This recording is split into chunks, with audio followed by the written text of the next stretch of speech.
younger and we made this bedroom for me, I specifically painted it all blue just to make a blue screen effect someday.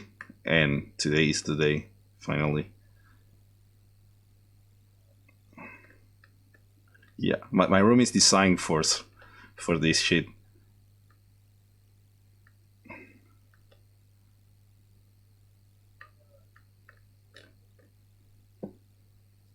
No, you sound great. Okay, it makes sense.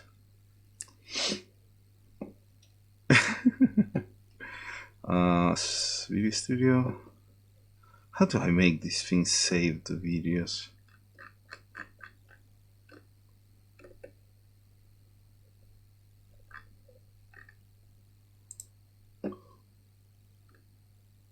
Oh, here it is.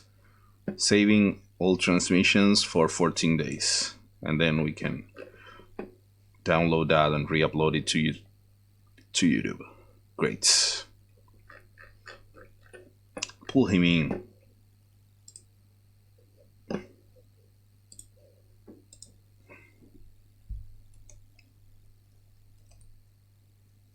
Oh, he's offline, so he's active, but he's probably on his phone.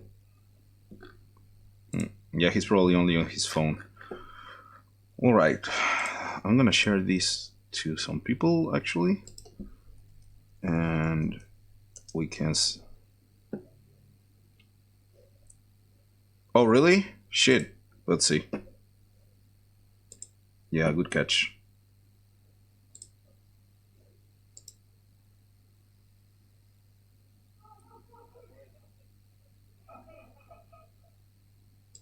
We're having a conversation. Yeah. You couldn't hear other people.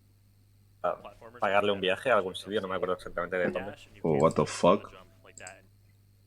Okay, now it should be working. Say something and listen to it. Test 1 2 check 1 2 check test 1 2 check.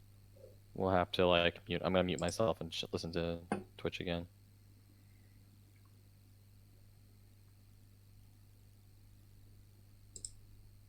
Okay, yeah.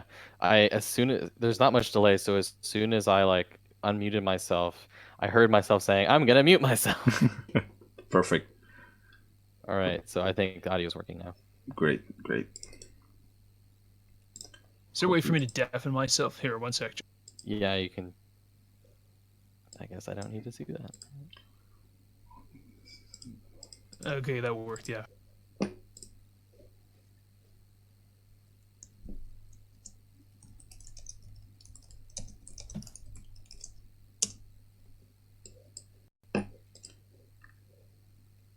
Okay, I'm gonna share this here as well.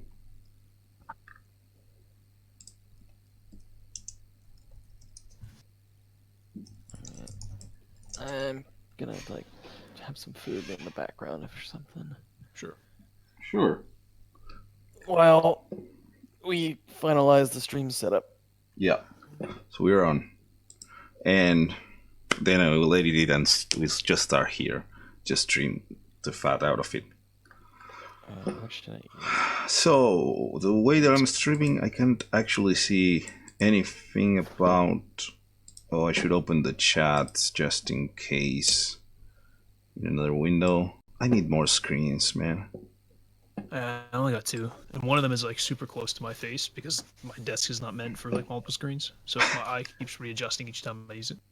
Shit. I've only got 2 monitors, but that's all that fits on my desk, and even that's a tight squeeze. Well, I have only one monitor. I'm using a laptop. It's not even 1080p, so it doesn't even fit. No. It doesn't even fit Discord plus something else. Oh, what the fuck? Shut up. There it is. And it's like really annoying because Discord has a minimum size, and it's more than half my screen now. And that really sucks.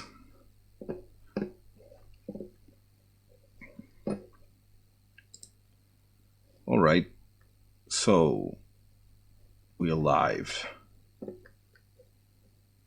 We're still. Zeph is coming back in a bit, or maybe he's. All right, yeah, he has to come back with his food. It's Yeah, great. I'm listening because my computer is in my kitchen, so I can listen at Oh, least. I just didn't want practical. to have like random sounds in the background. But yeah, feel free to start. I can at least listen for the next 30 seconds, unless you want to hear like wrappers and things crinkling. All right. So, Evangelion, we've all watched it, right? So now we have here. Do you need to put like Evangelion spoilers in like the Twitch title? Oh, should I? I did. I put that. Didn't I? It says spoilers for the full series. I'm not looking. Is that Yeah. what it says? Okay, let me check. Oh, shit. Yeah. Okay, good. Yeah, I'm seeing for it. the Yeah. full series. Yeah. Maybe I should put a little text in here as well on the screen, just in case.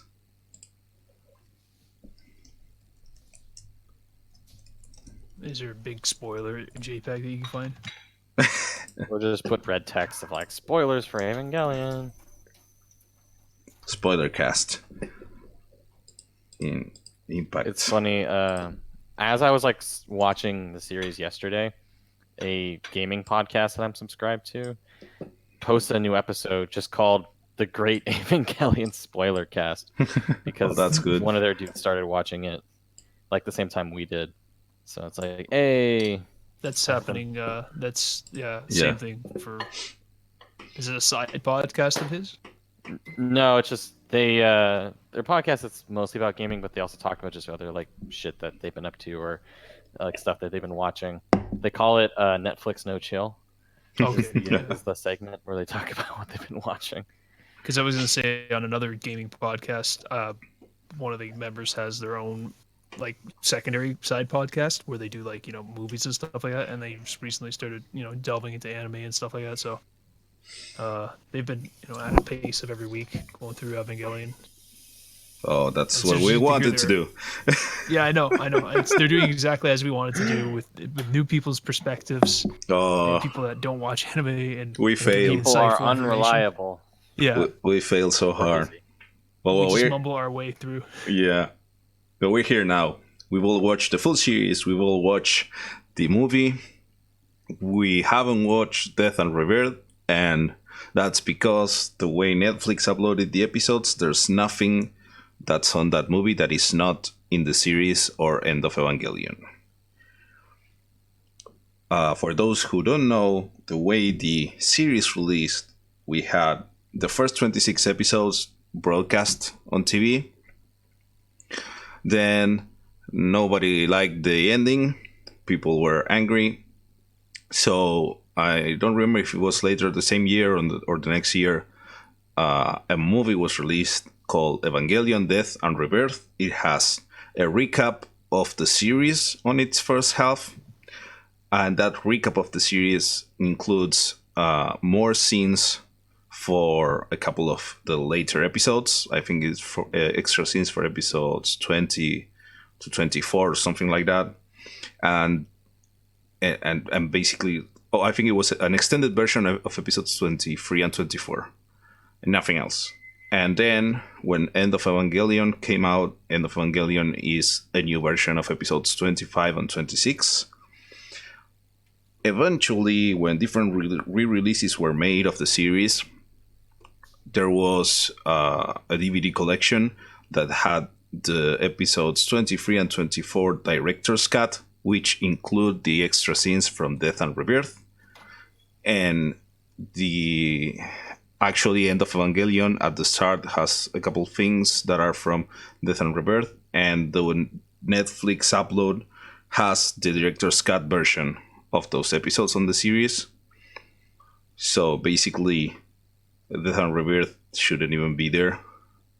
You can skip it. And that's what we did. I didn't know it was like a director's cut, but then we already got that with the episodes Yeah. anyway. That's interesting. Exactly. Episodes 23 and 24 are like slightly longer than the regular ones, which is just like, I don't know, 3 more minutes or something. Yeah. So, first impressions of how did you feel when the series ended after you watch episode 26? Like episode 26 of the movie, or No, both? episode like the series when you 25 finish. and 20. Yeah, 25 and 26. When you finish the series without watching End of Evangelion. When I finished episode 25 and 25, or 25 and 26, I'm like, okay, I can see why people were mad, because this basically wraps up nothing and was extremely low budget and really just kind of lame. Like, Yeah. there were a couple things I liked about those episodes. Like Shinji's the only one who gets any kind of like, I don't know, like emotional arc in those, which, okay, at least something happened. And there was like a little touch in episode 26 that I like. I really like it when TV shows use their opening theme to like really kind of to get you towards the end. Like Breaking Bad did it really well, and I liked when Evangelion brought in the opening theme towards the end of episode 26. Oh yeah, Different that's a classic. arrangement. Yeah, no. Yeah, and that's a classic thing in anime. Like, you know, a series is ending or you're watching the final episode because you have an instrumental version of the opening near the end of the series, and it's like a classic to end the series with the opening song and no credits in full. Yeah. And it's usually a really touching moment and emotional moment. It isn't that much like that in here. What about you, Don? I mean, it's like kind of meant to be emotional with like Yeah, Shinji like not being a pussy for once. it's. I don't think it matches, but yeah, they tried. I was surprised watching it again. I had a harsher memory of that ending. Last time I watched, well, the only time I watched the show was 10 years ago. And I only remember the feeling of this is a shitty ending and not actually what happened in the final episode. Like, I remember most of episode 25, but not so much of 26. And it's like, it's okay.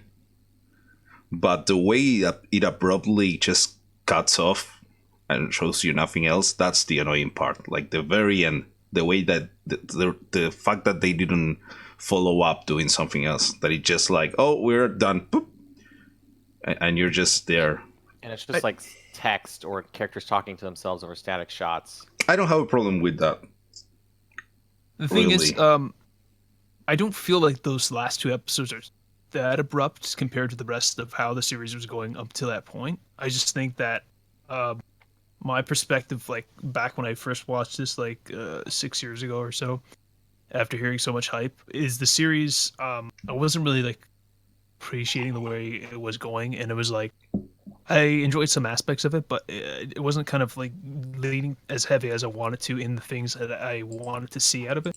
Mm-hmm. And it was like building and building and building to this like catastrophic kind of moment, which obviously like we won't go into it just yet, but obviously End of Evangelion is what it was, what I had in my mind of like what like that huge like kind of thing, world changing thing to happen, and it just kind of just like okay, skirts around it and that's it, and it just doesn't like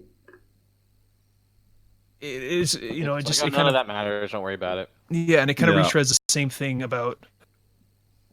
And I kind of, in our previous discussions, talking to Don, like how there's like a lot of retreading of like the same sort of themes and things like that. And Yeah. I still don't think on my second rewatch or second watch, it still kind of feels that way. Like a lot of themes come back up again. Like, why do I get in the robot? No, because I have to fight.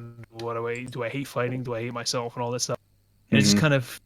It feels like they get past it and then they kind of go back a little bit and then they go past it, and then when it got to the last episode, even watching it now, it's like I appreciated more watching the movie and not understanding like what was happening. I at the time I did know that it was like, okay, this is happening in Shinji's head and it's like just meaningless. There's like a point to all this stuff, but it's not it didn't feel like there was sufficient ground being covered each time. Like we understood already that Asuka is like had really damaged kind of past, all this all this emotional baggage and stuff like that. And we kind of even before that moment, like we kind of saw the same thing happen over and over again. Like we understand, like, it's pretty obvious that like obviously her mother killed herself, and like that stuck with her.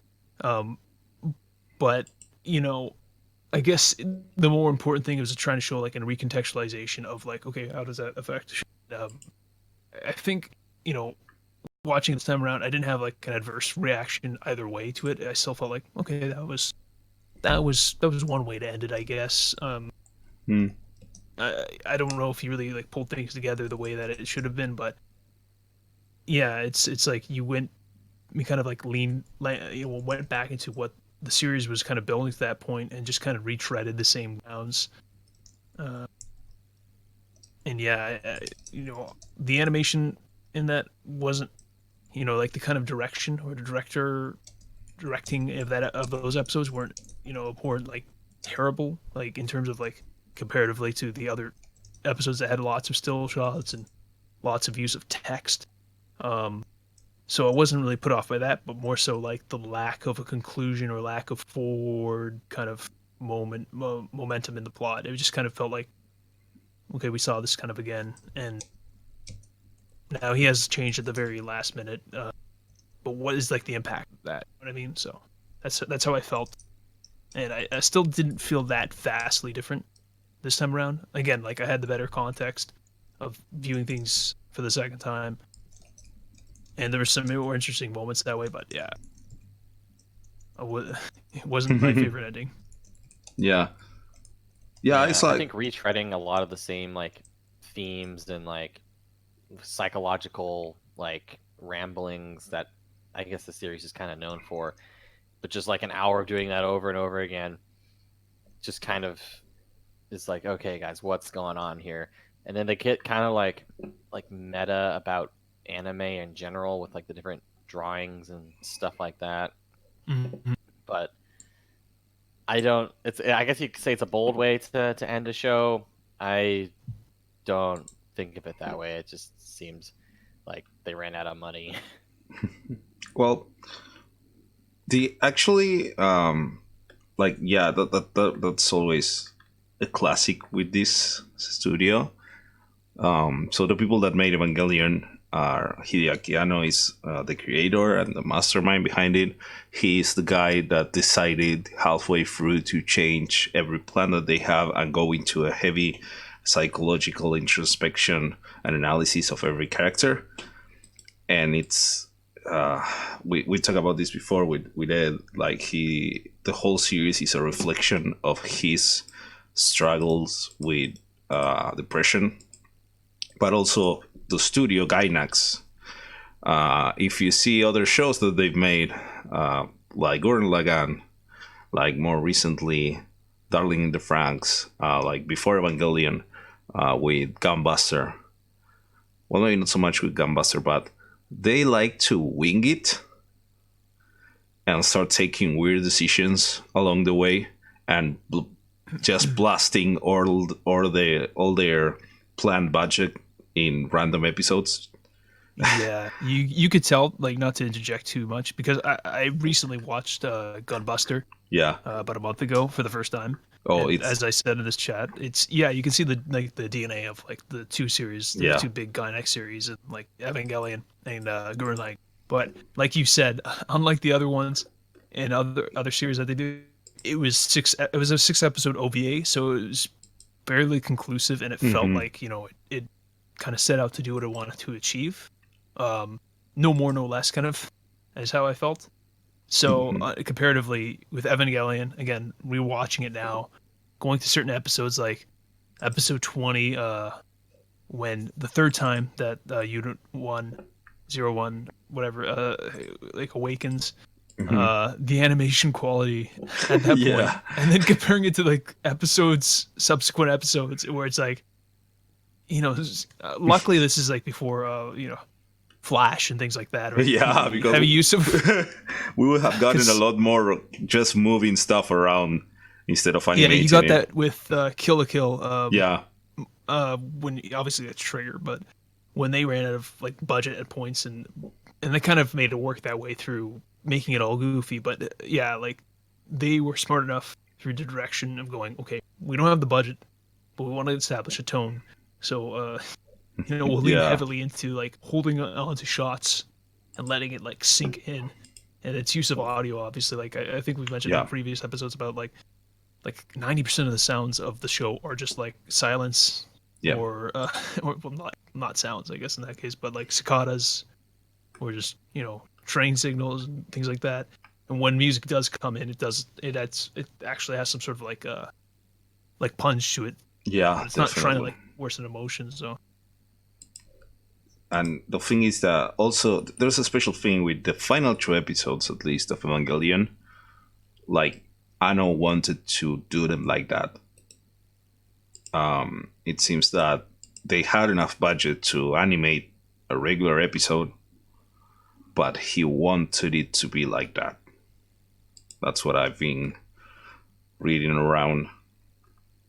Unfortunately, yeah, I didn't get a chance to actually like delve deep into like I never really read into it, so I only have understand it from other people that have like kind of regurgitated the story of like budget wasn't necessarily the issue. I've heard to some degree, and that it was a decision to actually just like do those certain things in those ways, and the ending was intended to be like that. And at the time, Anna was very. It seemed like, from what I've heard, like he's very inclusive about it. Like he was, like at that time, that's how he felt. He was at that place and time mentally, and he was concluded with that ending. And as we go into the End of Evangelion, we could speak about why, that was decided to happen. But maybe Don can give his thoughts on it. Do these episodes even matter if there is a movie that, I don't know, replaced the ending? Yeah, the movie seems to do a lot of similar things as those episodes, as well as like it kind of reworks it into, I would say, a more effective way of doing it. Plus, having just an actual story and things happening, and drama and action, and what you'd want from this story, so that the world and the plot actually get wrapped up. Well, because there still is plenty of like psychological trippy sequences in End of Evangelion, and Shinji goes through like a similar like emotional arc or whatever. So I think it's worth watching like on a first watch through, just for like context. But if I ever rewatch Evangelion, I'm probably gonna skip those 2 episodes. Well, that's the thing. When I watched it 10 years ago, nobody told me to skip on them, right? Nobody told me the nature of the episodes, but they told me you watch the full show and then you watch End of Evangelion. And I remember being angry at my friends when I finished watching it, because it was like, these episodes are crap, the final is crap, and you should have told me that the movie was the replacement, so I just skipped and then whatever. That's what I remember. But when I watched it for a second time this time, I was angry at the way it ended, but since I knew I had what they call the complimentary ending of the movie, it's okay, because that's what Wikipedia calls it.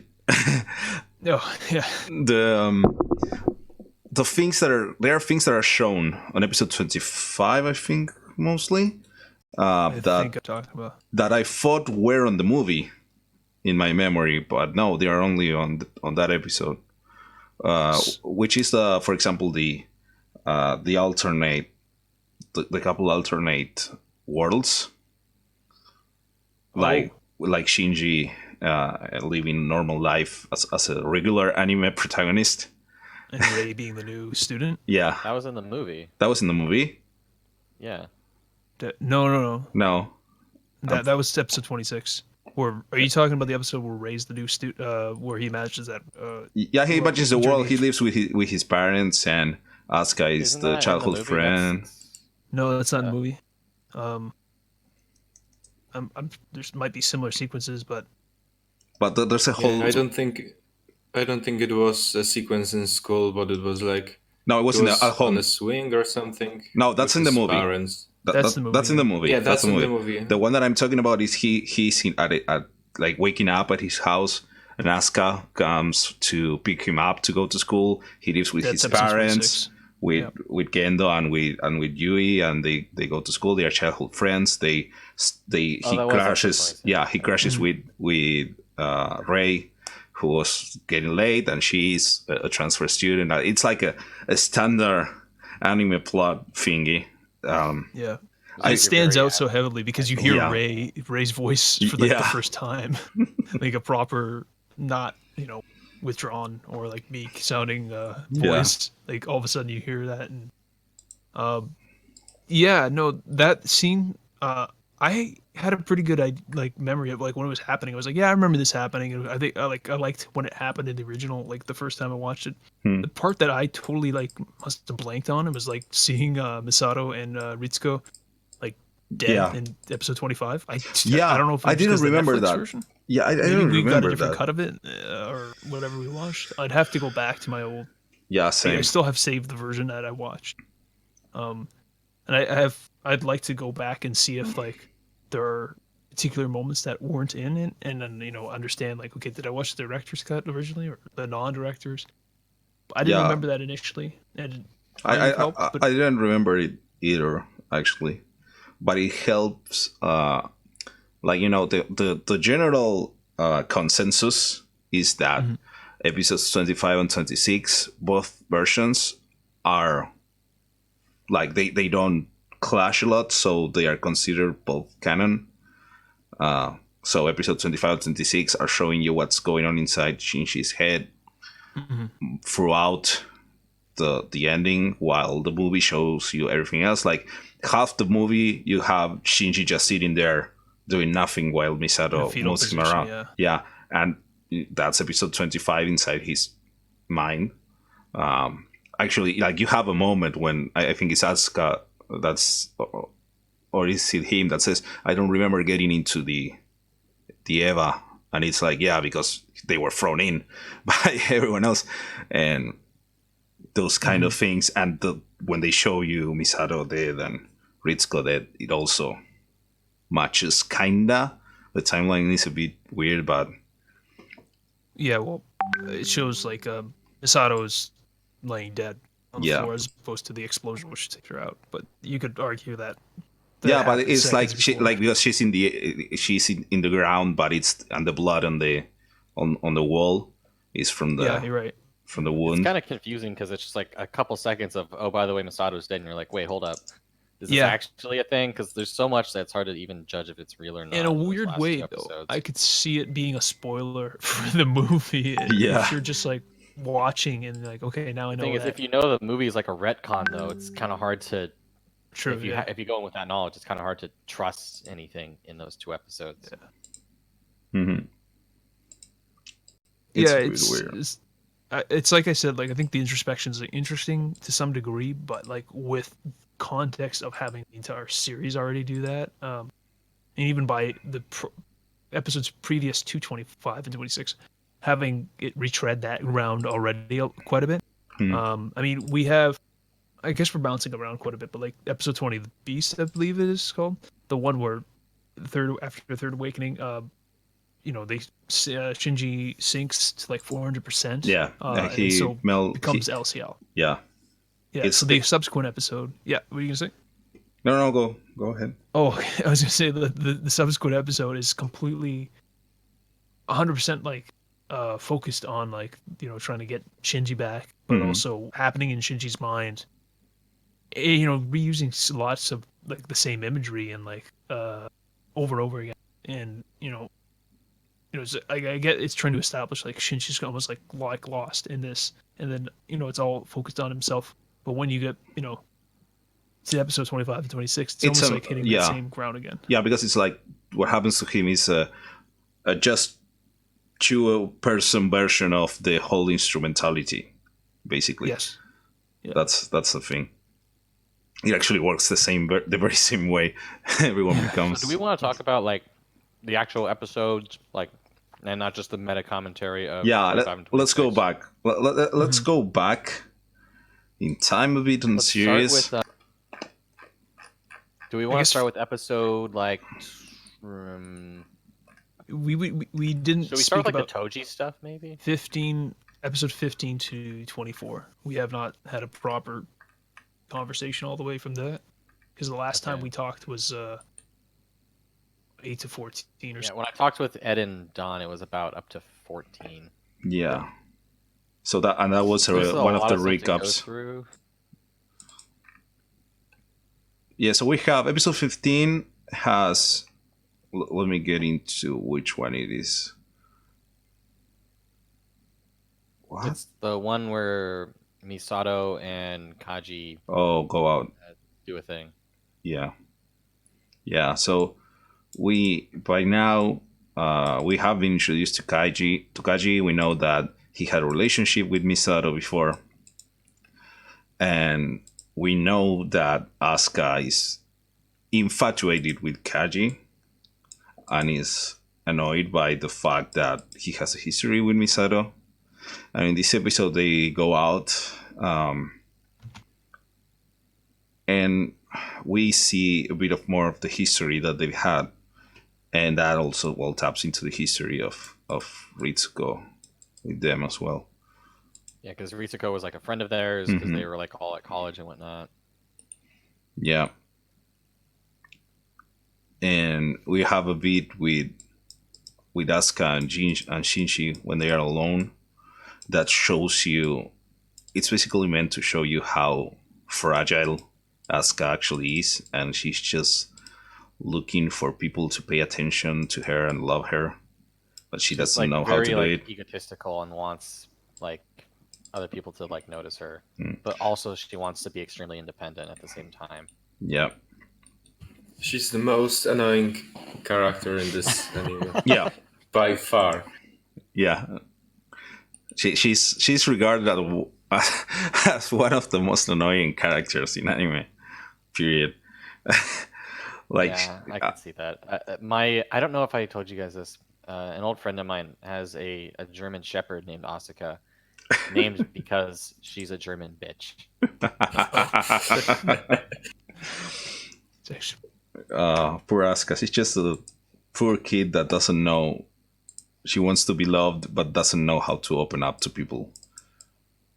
So she's trapped, basically. She has to She be. could not be a total dick to people. Yeah, but she doesn't know how to. She doesn't know how to. She has to be the best and self-sufficient, and that's the way that she sees that people will pay attention to her and care about her. She doesn't know how to open her real need of affection to other people because it feels like a weakness. So she's trapped in there.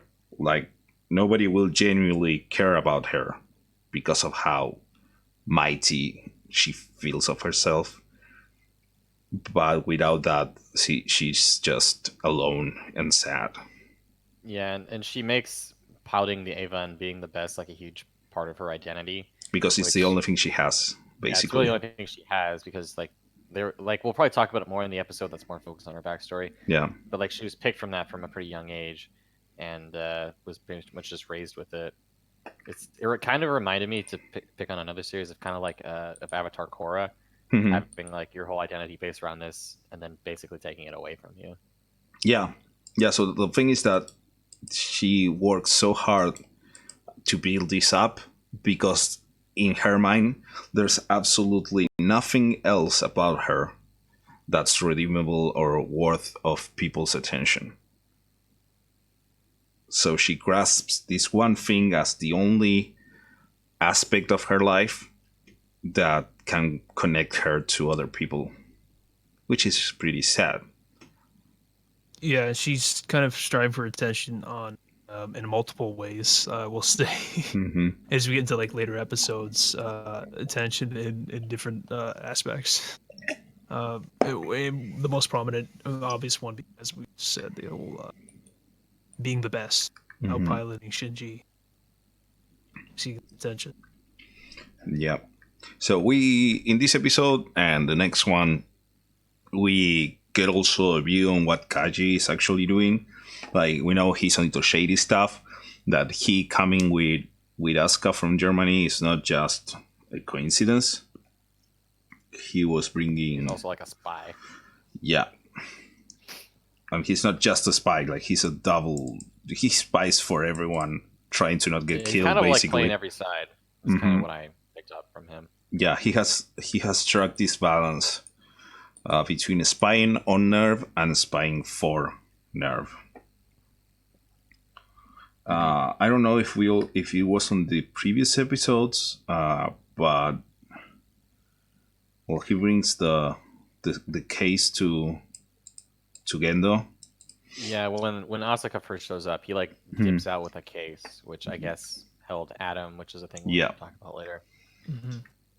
And which is why, in episode 8, early on, that Angel attack happened. Angel was trying to make contact with. Yeah, that's the reason the Angel attacked in the middle of the ocean, not because it knew the Eva 02 was there, but because he was looking for Adam. Yeah, so we'll probably get into like the world building of the Angels at the end. We'll just do episode by episode for now. Yeah. So we have an episode 16, the attack of Deliel, and that's the big shadow one. Yeah. This is when the series took its turn on. Like this is what we mentioned before. What we meant before by winging it, because in this episode we have the first departure from what the series has been doing so far. It starts like a normal battle, and then the Eva gets absorbed into the shadow. Which, just from like a sci-fi monster perspective, I thought it was a cool idea to have the shadow is the body and the body is the shadow. Yeah, it's really cool, and it raises the techno bubble of the series to a super it's smart level. There's so much techno babble in this series. Yeah, and it's great. At least for me, it never took me out of the show. But thinking about it, they just spew shit. They don't. The nice thing about it is that it doesn't really feel. It feels. It doesn't feel like you're missing out on too much if you don't know exactly what every single term means. Yeah, exactly. Just of what's happening. Yeah, it's like something really complex is going on, and that's why this thing works like this. Okay, great. Moving on. It's like, it's math and science stuff. Don't worry about it. Mm-hmm. So it also this has part of like the connection with Shinji's mother, right? This is kind of where that starts coming in. Yeah, this is the first time that the Eva seems to be like a metaphor or like some sort of like analogy to his mother. Yeah, sure. It seems to be part of the symbolism. A metaphor. Or not a metaphor, more literal. I think he's speaking in terms of if this was the episode we watched and we were talking about it. But yeah, I know what you mean. Yeah, so we have the first introspection on Shinji, and we see how alone he is, even though he doesn't see it as a problem. Like the angel starts showing him, like, "Hey, why are you like this? Are you like this?" And he doesn't want to actually deal with it. And we see like this saving grace, which is a visualization of his mother, and we see Eva 01 just get out of the shadow. Like nobody did anything to help him outside of the thing. They were planning on just bombing the whole thing and see what happens, but basically just the Unit 01 saves themselves there. That's their solution to most problems, is let's bomb the fuck out of this. Mm-hmm. Yeah, because I like the idea because it really shows you how unprepared the rest of the planet is for the angels. Because we see it from episode 1, like we have in episode 1 they just shoot their most powerful bombs to the angel and it only scratches him and delays him a couple hours. I don't even know if it's unprepared is the right way to describe it. It's more like helpless though, because helpless. They had stuff prepared, but it was just nothing is capable of making any sort of, like as you said, impact. Yeah, so there's like a big Godzilla movie. Like a Godzilla movie, they shoot at the Godzilla, but it's just, I don't know. They do it in every movie, but it never helps. Mm-hmm. They just do it. And here is like, okay, so the only other, like if we send another Eva, it would get absorbed. And the only other thing that we can do is just try to blast it and see what happens. Because, it's like having a little toy gun, water gun, and having to fight the giant monster with it. But there's no other option, so let's just try. But we don't get to that. Unit 01 just gets out of there. And well, Shinji is alive, but his psyche is like in shambles because of this heavy force introspection. So still on episode, still like, so you're referring to like when the actual angel is like killed, he actually gets out. Yeah, when he gets out. Yeah. So like at that point, that's the second time the Ava awakens, is it not? This is, well, if we count the first time as the second episode. Yeah. They This would be the explicitly said the second third, episode 20 is the third time. Yeah, correct. So I assume that this would be the second time. No, hold on. The first time that, when they mentioned that, they mentioned the Eva moving by itself without energy. And the first time was when it moves its hand to save Shinji on episode 1. Yeah. And the second time is during the fight. And the third time is when later on when he gets the drive. Yes, to drive, yeah. Yeah. Oh, okay. I assume that any time that there was any sort of like screaming from both of us. Because I distinctly remember that we were watching this, or in this rewatch, like actually noticing that beyond like the first time. I don't know if I really understood. Yeah, I didn't even remember that the characters were so aware. And then Asuka's just like, is that the thing that we're piloting? Like anytime that happens, like all the characters, even though they're all like surprised. I thought it was just a really cool robot, and like we actually see like what it is. Yeah, what it actually is, and it's like, wow. And the extent of the power, because during this episode, is he running low on power, or is he completely like they had to like put him into goes into like a low power level. Yeah. So yeah.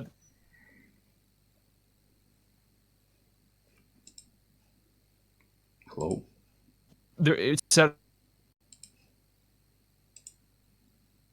The second time we're seeing, I don't want to say being optional, but if they actually tap the true power, or they could do so much more. At this point. When they like awaken, basically. Yeah. Mm-hmm. I kind of lost you guys a bit. Okay. I just closed a couple stuff. Sorry. So your voices didn't reach me or the stream Twitch version. Yeah, if you can just check it. Thank you, person in the chat. I don't have to do it myself this time. Discord audio is cutting off. Because I can hear everyone fine. It might be on your end, Darko. Yeah, now it's just that I wanted to check the chat and it just destroyed my connection. And I lost you guys for a bit. That means it doesn't get to the stream. So sorry about that. But everything should be working correctly now. Can you check the chat and chat with people if they ask anything? For me? The streams work. Okay. So what were we on? We're talking. I don't know because you were talking and I didn't hear you. Episode? Okay. So what do we have on episode 17?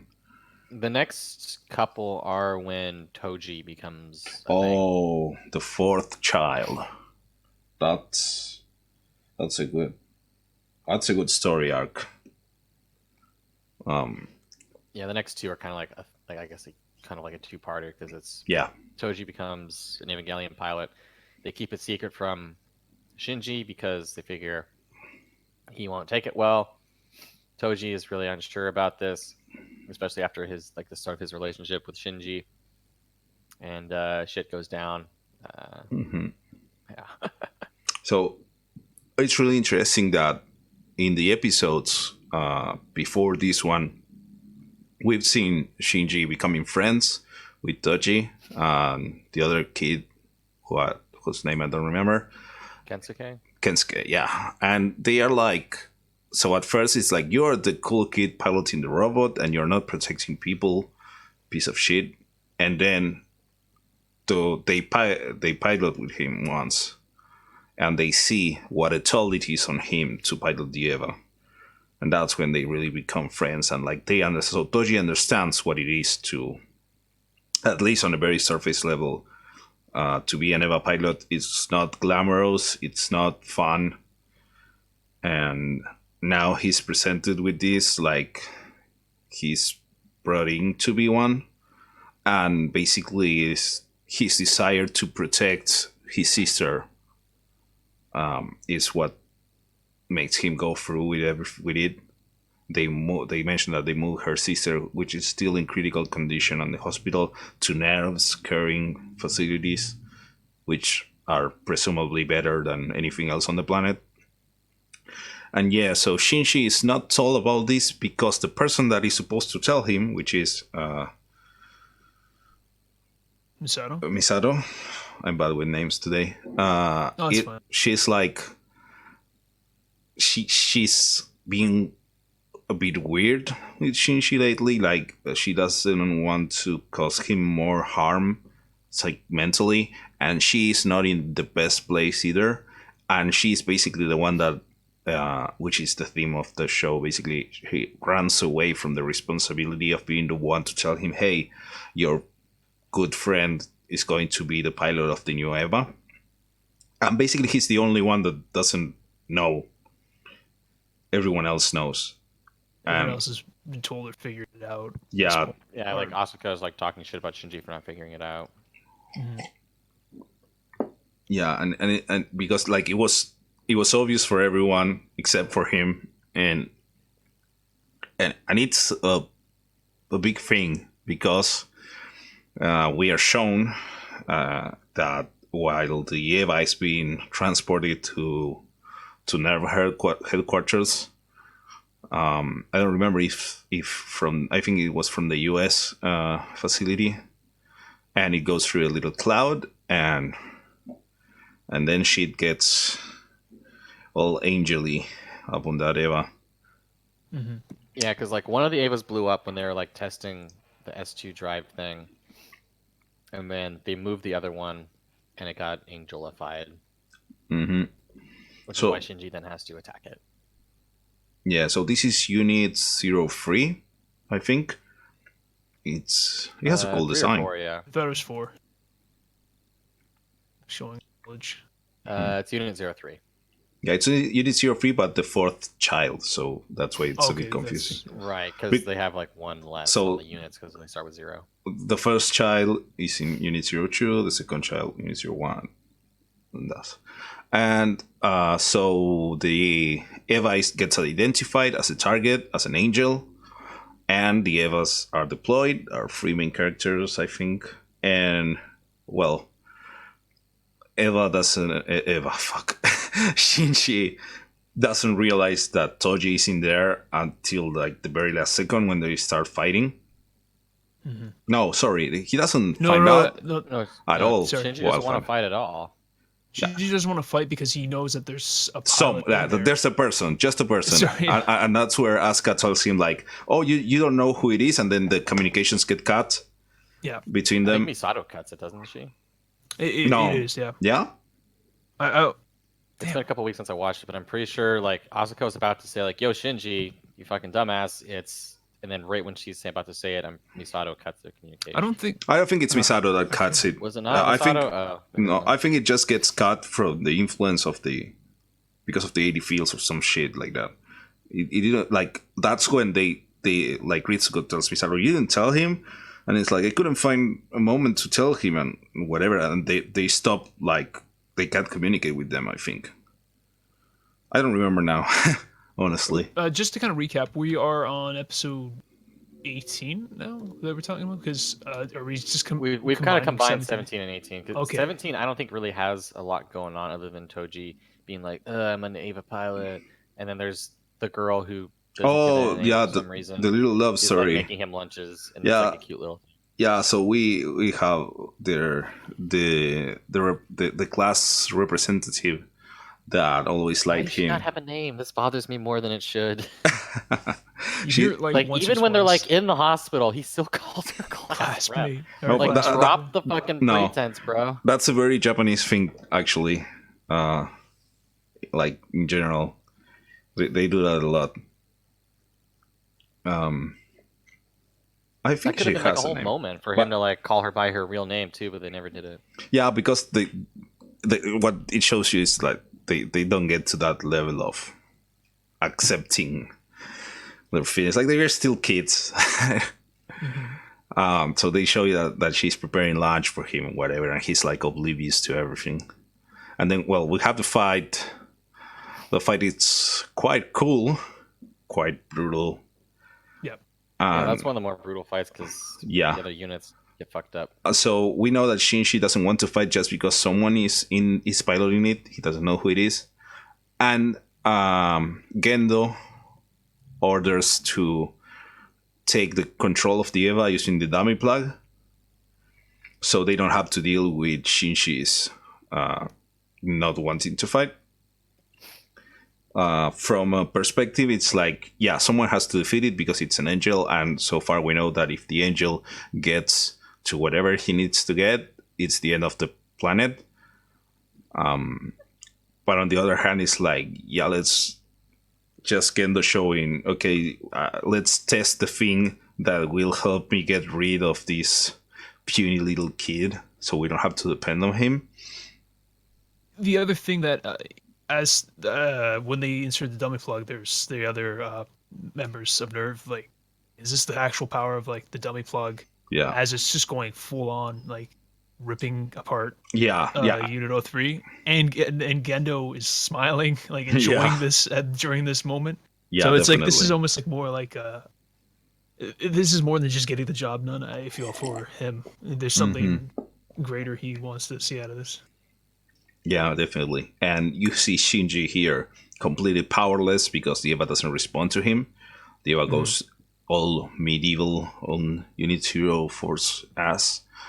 And eventually the Eva just rips out the insert plug from the other unit, and when it crashes it, Shinji is like horrified because no, don't kill the kid, and then he sees that it's actually Toji in there, his friend, and we have one of that ending that the episode just ends with a scream, a terrified scream. Yeah, who's the voice actor for Shinji? Because he certainly does a lot of screaming. It's a girl. It's oh she. Yeah, it's a very She does a lot of screaming. all the actors on Evangelion have really extensive resumes. They've done a lot of shows since that, and a couple before that. Let me pull that. Talking about the Japanese voice actors, of course.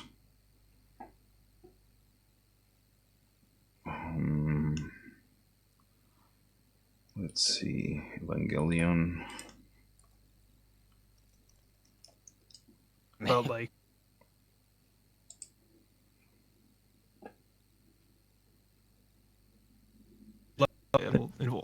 voice actors, but like, So I'm losing There's the the- audio again. I think sorry. my computer can't handle Chrome open when we stream, apparently. Hold on 1 second. I'm gonna close it. Someone else pull up the list. Darko, your audio is getting fucked up.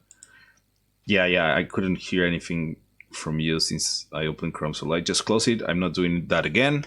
If any of you can pull up the from myanimalist.net, you have the cast and the actors, and we can see there what else they have done.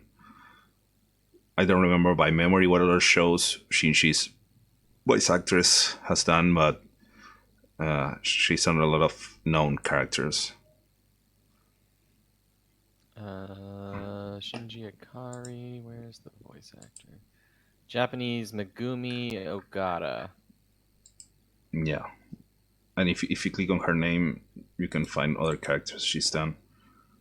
Also best known for voicing Makoto Naegi and Nagito Komeda from the Danganronpa series, Sailor Uranus from Sailor Moon, Kurama from Yu Yu Hakusho, Tyr Harabel from Bleach, and Shinji from Evangelion. Oh, Yeah. and Yugi Moto and Dark Yugi and Yu-Gi-Oh! Yeah. How about that? I see like a lot of recognizable series in these. Yukito Tsukishiro / Yue and Cardcaptor Sakura. Oh yeah, Yukito. So lots of like 90s and 2000s anime stuff. Yeah, I don't know what the most recent thing she's done beyond like the rebuild films. I think it would be Danganronpa. I guess yeah. Yeah, looks like Danganronpa. The other thing I was gonna say is that like he Shinji at the time when the entry plug is crushed, he assumes that the pilot's dead, and he finds out at the end of the episode like, okay, like hey, pilot's still alive, and then when he sees him, it's just like full on. Cut to black. There's a lot of like pilot seems like they should be dead, but they aren't actually dead things that happen in Evangelion. I guess they're very well protected wherever they are in the entry plug, and like Rey blows herself up like 3 times, but I guess that ties into the plot. Yeah, but so the things that's showing you. Well, Rey is a thing on its own, but Rey's a special. yeah, thing. but they show you that the Evas are super protected. They mention a couple of times that if that N2 bomb, which is the strongest bomb that humanity has, the Eva just grabs it and it explodes on its face, nothing happens to the pilot or the Eva. So, well, isn't the entry plug? I don't know, like I don't know if it's like explicitly shown. Is it not within that core? I think in the I don't know. episode? The way that Okay. the way that it plugs in, so it's like not in the head at all. It's like in So the it's like the torso. neck. It enters Okay. from the back of the neck, but the way the Evas are like slouching all the time, it's like Yeah. so we have here the head of the Eva, right? And and the plug comes in down here. It's between like the shoulder blades. Yeah, kinda, or, like, exactly. the back of And the it goes in diagonally, so it goes into its chest basically, and later and we're showing that when they tear up the Unit 04, the core is there in the front of the chest. It's like the stomach kind of. Yeah, and I think the plug is like outside of the core and above it but behind. So it's like it's in the part that has more mass around it of the whole Eva. That's why the neck is so fucking thick. So it's very well protected. The pilot is well protected. Though in this case, the Eva just gets the plug in its hand and fucking crashes it. So that was a bit more dangerous for the pilot. And we actually don't see the pilot recovered again. He's alive, but that's it. Yeah, and then I guess like, as it gets into the next episode, Shinji feels really, really bad about this, and he's all pissed off at his dad and at Nerve, but mostly his dad. Yeah. I guess it's like a little thing. I kind of wish that they had done more with Toji after this. Like he has like one last conversation with class rep girl, and then he's dropped for like the whole end of the series, which I thought was a little disrespectful because he just had like a big thing. But yeah, this is other stuff to get to. Yeah, and this is one of the issues that you can find with the structure of the series. As we said before, like they wing it. They just decide, oh, let's go for this other direction now, and like we don't see it, and we don't see the classmates ever again, if I recall correctly. Besides the final episode. Yep. Like the 19 onwards. Yeah, something like I think so. Maybe they mention there's a discussion with Kensuke, the other kid. Yeah. And I think that's it. This is a cool little arc. It just tells you have to do whatever it takes to save humanity, but when that whatever it takes means killing another human being, finding out you were tricked basically, but not so much forced to kill your friend. Maybe if they had killed him, it would have merged a bit better with the series. But it's still a really cool moment.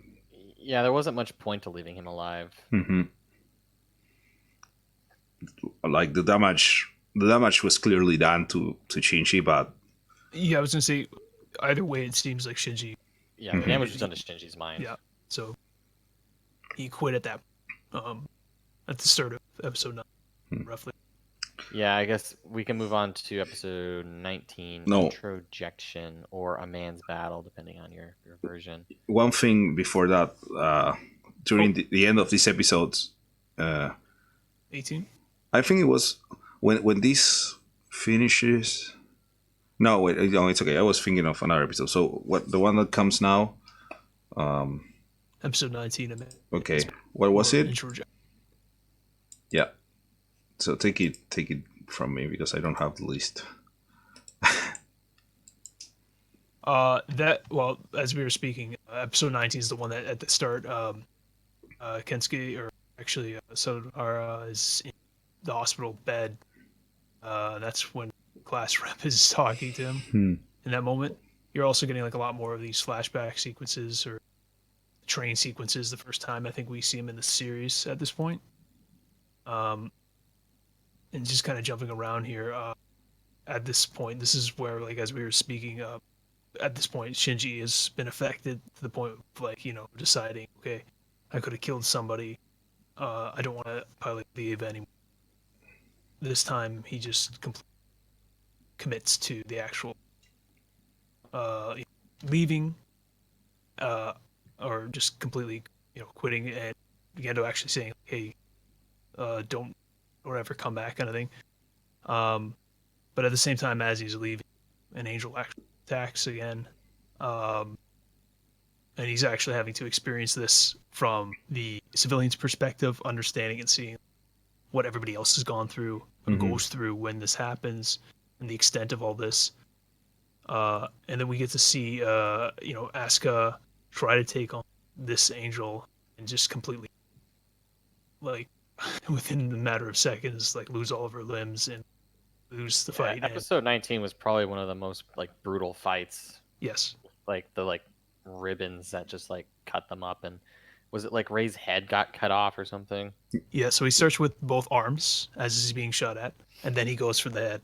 Yeah. Then it's completely incapacitated at that point in time. And that's when we remember that the pilots being synced with the Evas feel the pain of all of this. Yeah. And so there's actually, as depending on the sync level, as we go, and we can see in subsequent episodes, the higher sync level, the higher, the more control, the more agileness, but also the more direct all that pain is. So she does actually grab her arms at that sequence, the moment that both of them are cut off the Eva. And so at this point in the episode, Shinji's like the only possible one left to actually take on the angel. So that's when he's having that discussion with Kaji outside, as Kaji's watering his plants, saying, "Hey, it's up to you. Oh, you're able to do something about this. All I can do is just water my plants." I don't know. From there, we can kind of see, like, there's not a whole lot of time left, and as we've said in the past, like, humanity's pretty helpless without any sort of like assistance through the Avas, because the angel is just like coming through, like,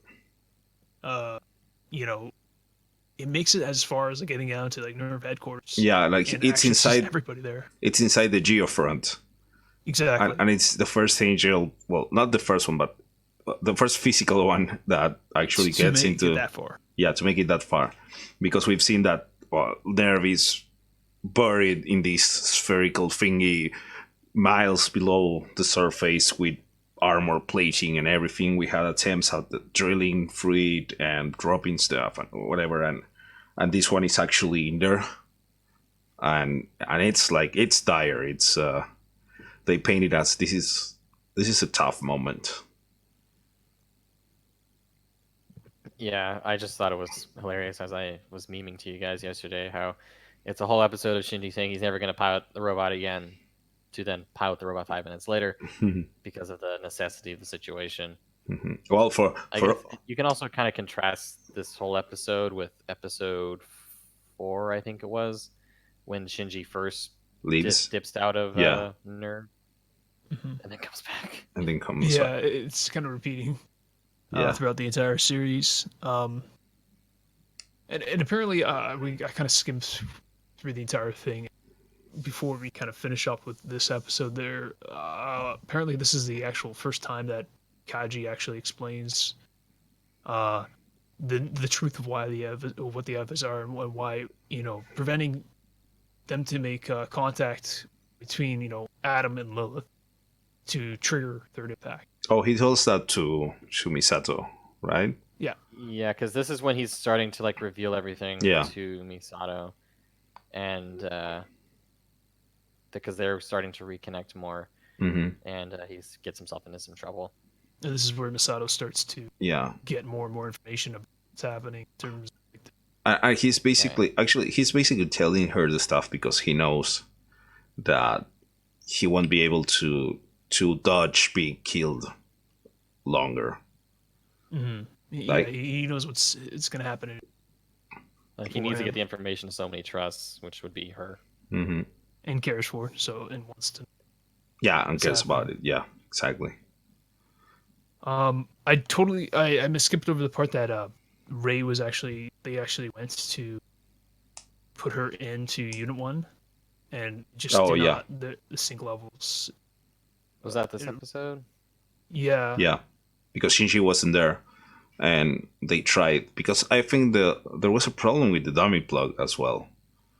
Oh yeah, it wouldn't accept the dummy plug or Ray. Yeah, And so they're like, shit, we have to use Shinji. because the whole point of the dummy plug was to replace Shinji, and Yeah. in the end, after all that happened, after the last time, the Eva just rejected the dummy plug.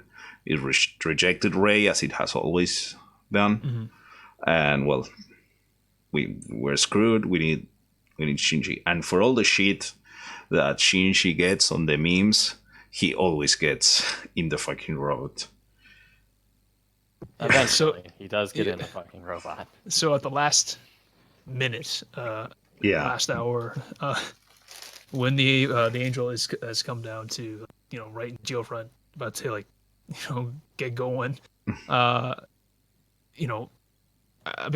during this point, Shinji's basically come back, said I want to pilot the Eva again.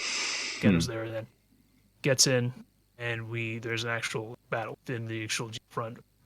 They fight and get pulled upwards. He puts it in the elevator, and they bring it back to ground level. Yeah. They continue fighting.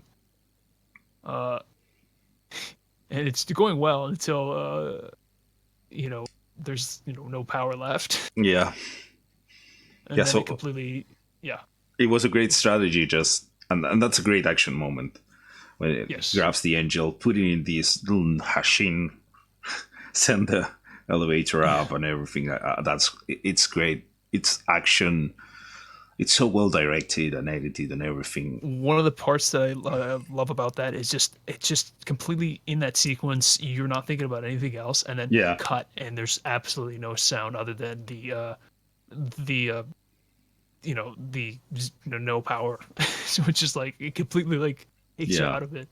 Yeah. Yeah, 'cause no I had completely preemptions. forgotten about the power thing until it happened, and you're like, oh shit, right? Yeah, Yeah. So it keeps you as if you were actually along for the ride in there, and at that point you just it's completely, literally powerless, and it's just the angel just hammering on the core with the two ribbon arms, Yeah.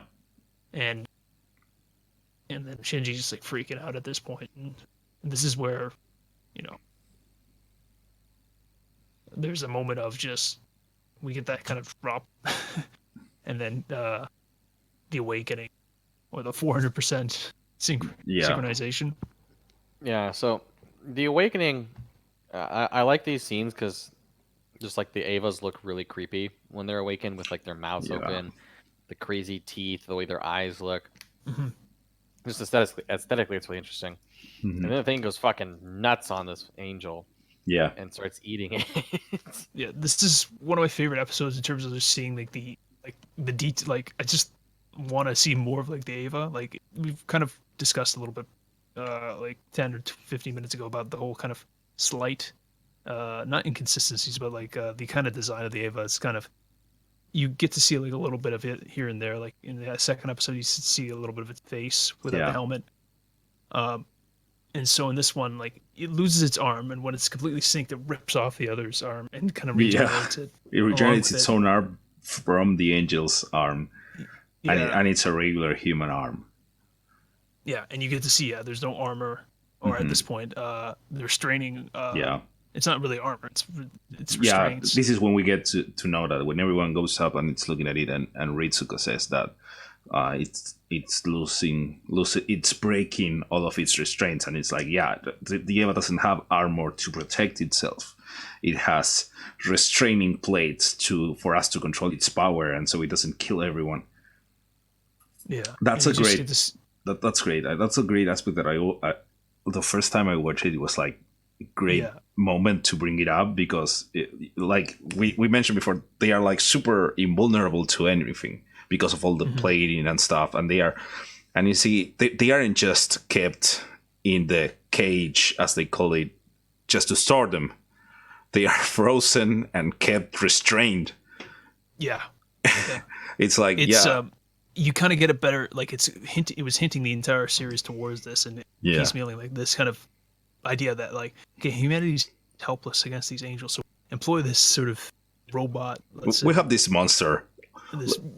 Well, yeah, I'm trying to like restrain like it's like initially pitched as like almost like robot mech whatever, just Yeah, thing that you get into to fix the problem, and then and it has like little inklings throughout the animation as we talked about the earlier episodes of how it wasn't completely like a machine. hmm, And as we're seeing more and more, it's giving way to like okay, it's more than just that. Obviously, it's there's an yeah, Ava is what is the Ava, and then also like it actually is shown like through the actual animation, like it like as it, was said, how it's like screaming, and then also it gets onto all fours and just eats the other, and it just eats the angel at that point. yeah, yeah. It just moves like a wild animal Mhm. and starts just devouring the thing. And everyone from Nerve HQ that comes out to see it, it's like grossed out, but it's like Mhm. they are terrified. Like, and they are the ones that been working with this thing for the longest. Like, fuck, they made them. Yeah, like Exactly. It's like to fight fire. It's like fighting fire with fire, and we kind of get to see more of that later on, and just how uncontrolled, like as I was saying, like the helplessness. They're almost helpless to the actual Avas themselves in the sense of like they're trying yeah, to control this thing, uh, that they don't want to go completely off the rails because if it does, you know, that's its well own done. set of Yeah, problems on its own. Although it never really goes off the rails again after this. I guess you can Well, count the movie, but it kind of stays more restrained after this. Do we know how they made those Evas? kinda. at this point, At this point, we don't we know. don't. At this point, we only know that they They were. never say it very explicitly. Yeah, so what we know at this point, I think, is that Ritsuko's mother worked on them because they had, and that something like, well, we'll know about this a bit in the next episode from this. We get more backstory on the Evas.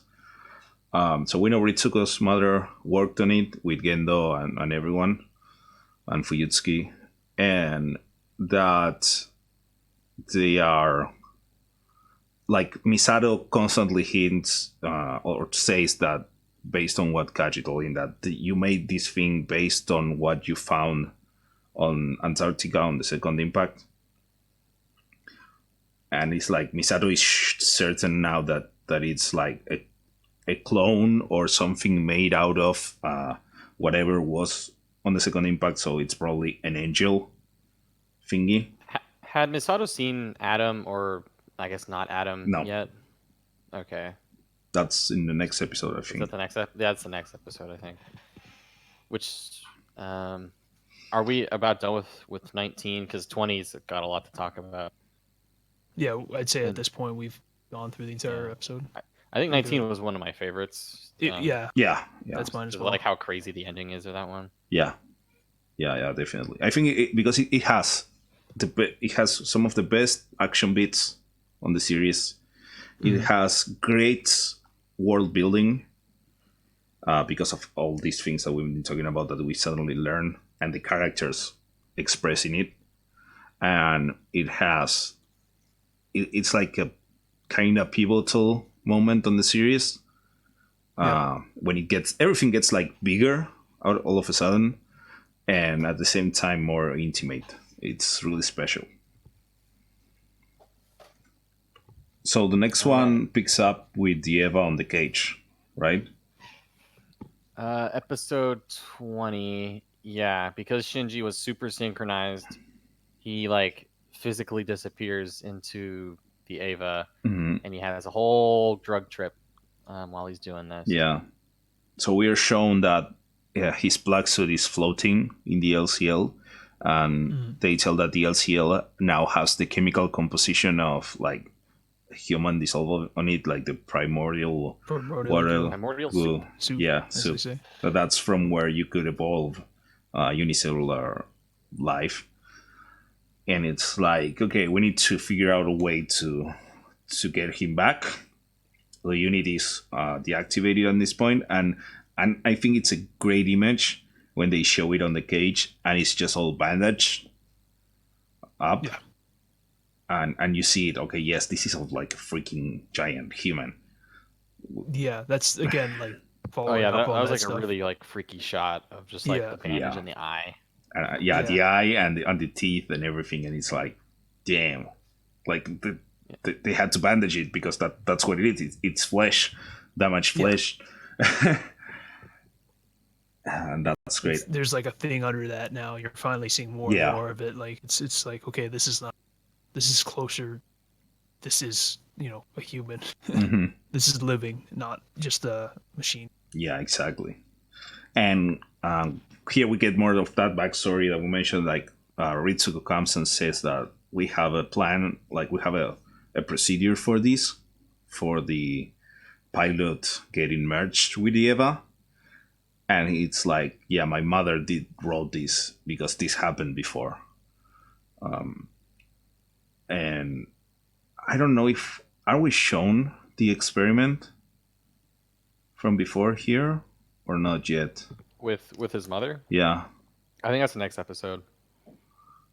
Yeah. This one is more just of Shinji's drug trip. And, yeah. Right. Yeah, this and isn't. Yeah. Misato and Koji Right. or Kaji. Kaji. Yeah. Whatever his name is. Yeah. And so we go more into Shinji just getting everything, basically getting a psychoanalysis done forcibly and repeatedly being asked like, come be one. Do you want to be one with me? Do you want to be one with me? By different Was that this episode images. where it's like all the women saying it Yeah. over and over again? Yeah. It's I like, get all the drug trips mixed up. yeah, they get a little bit mixed up. Yeah. I think that's unintentionally, implied or meant to happen actually as well. Like you kind of get lost in what's happening. Mm-hmm. It might also just be a result of modern binging. And like people binged anime back in the day, like I try not to binge it this time around. To be honest. yeah, like when I watched this 10 years ago, I think I watched it in like now in 3 sittings, like. Mm-hmm. So yeah, But when it's originally airing, though, you're not one a week. Just- Yeah, 1 episode a week. But then, well, that's probably a thing from us who are outside of Japan. By the time we get the show, these kind of shows, we used to get them like in full already. Like it was on TV for me, but I could go and buy the VHS with the full episodes, the full series, and watch it on one go. I have a friend that watched it when he was a kid, and he had the VHS for the full series, it was like 5 or 6 VHS from Spain with Spanish dub, for example, and he watched it like that. He didn't understand anything, but he was like 10 years old. Perfect age. Perfect age. Yeah, a 10-year-old will totally love this series. The only real way to watch it on VHS. Yeah, and it was like The the true dub. Ava experience. The dub from Spain, it's awful. God awful. Yeah, I forgot dubs. Yeah, well, so yeah, we get confused with the trips, and also because every introspection has basically the same imagery, at least for Shinji. We have the train, Yeah. and the say like this points more to the low budget relative of the series, because every single but it works in favor of what they're doing. So every single introspection that Shinji has reuses animation and scenes from other episodes, and because he's using his memories to show the like, he talks to Rei, and every single moment Rei shows up, it's a reused animation or frame from a point in the past that Shinji has seen. So everything is made up of his memories. And they like reuse that "Do you want to be one with me, body and soul" shot with like, you know, swapping the hair on the women over and over again. Yeah. And this is I think it's really a big thing for the whole series. Like, this whole series has a relative low budget. They work within their limitations well, I suppose. So there's a shit ton of still frames and reused animations on Evangelion, but it's the still frames are made in such a way, and the show is edited in such a way that you don't mind it. It's not a problem. That I think it's one of its biggest strengths. Like, you don't notice this. Yeah, you don't notice this, but people like you mentioned before, episode 25 and 26 look low budget. Everything else was low budget as well, but you don't notice it. And that's... Yeah, like, there were times where I noticed them lingering on shots for a while. I think this was one. I think the one worst shot of the whole series is one where they are at school. It's from a previous episode, and they are at school, and the kids are doing PE, and they are just talking about the girls, and the girls are swimming, and there's a scene where you see the swimming pool from above, and Rei is swimming, but it's just the little character drawn and moving up the screen without moving the water or anything. And that's like the worst shot on the whole series. But that's it's like literally they just cut the little figure and moved it up. But it's the only moment when you really notice, like, when it's annoying, when it pulls you out, at least for me. Depending on how fast you read the subtitles, you might not even notice. Oh, there's no dialogue in that moment. That's the thing. Usually when you have still shots, you have a lot of dialogue going on. Yeah, like the end of this, I think it's the end of this episode when Misato and Kaji are doing the dirty. We have it's a static shot of it's the fun. It's like whiskey or something. This is the whiskey shot, and in the movie we had the fun shot. But yeah, we have, like, I don't know how long it is, but we have a whole expositional dialogue, and it's only a shot of a glass of whiskey. Yeah, and is it artsy? Is it saving money? You decide. I think it's both. In a nutshell. Yeah, that's the thing. This is the perfect marriage of being artsy and cheap. I mean, but there was one shot in, I don't remember which episode, but there was a shot of two characters' back, and it was like just showing their back for like 20 seconds. Mm-hmm. I don't know if that was hard mouths to if you only see the back. Yeah. A lot of this is done in a way like when there's interaction between characters, as Darko said, to previously mentioned. Like, a lot of it was, directorial choices to minimize the animation required. So, like, especially like all the Cele scenes and things like that, where Oh, it's just yeah. like complete darkness, and then a character's back and they're speaking, and they don't need to animate anything Yeah, right there. and the Gendo hands. The Gendo hands let you The speak Gendo hands over the mouth. without moving your lips. So And then you put the glare over his glasses. You don't even have Yeah. to get his eyes. and that in itself became like a the Gendo posture it's a classic. Everyone has to use it for everything. It's like one of it's part of the Gendo pose, iconography. know your meme. Yeah. It's here's him. Yeah, Hold up, I'm gonna send this to you guys in Discord. this is part of pop culture now. Put it on the Twitch chat as well, just in case.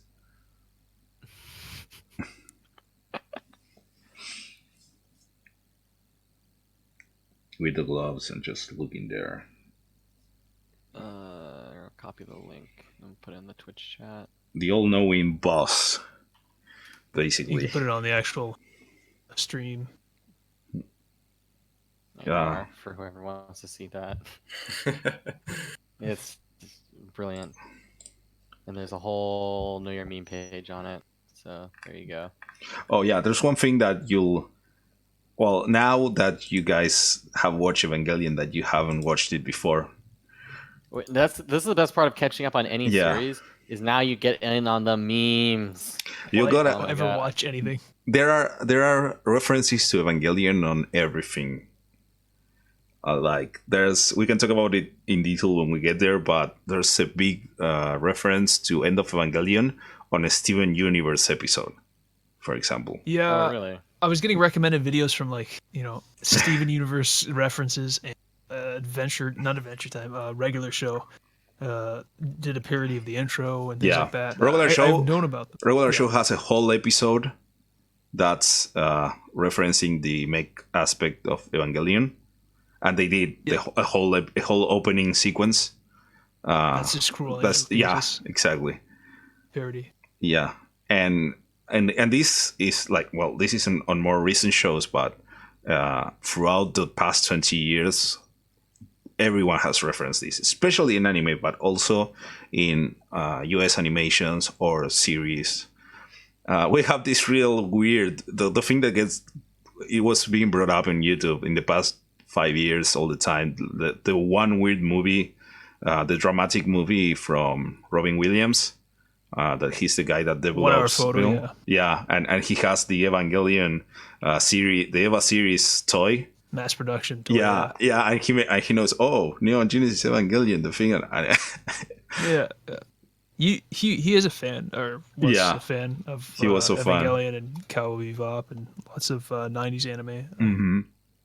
And so now you guys that have seen the show. I can go to the Evangelion subreddit and just look at all the bullshit there. That's the Yeah. plan. Just like rebuilds. We will talk about the reveals later. So Yeah. where were we? I don't remember. I kind of popped out for a bit, so I assume we're still on episode 20. Episode. Yeah. We kind of got distracted by memes, Yeah. but I think we're wrapping up 20. So we had Shinshi's introspection is basically the same thing. Like, are you alone? Why are you pushing people around? Do you wanna stop being alone? Do you wanna be with me?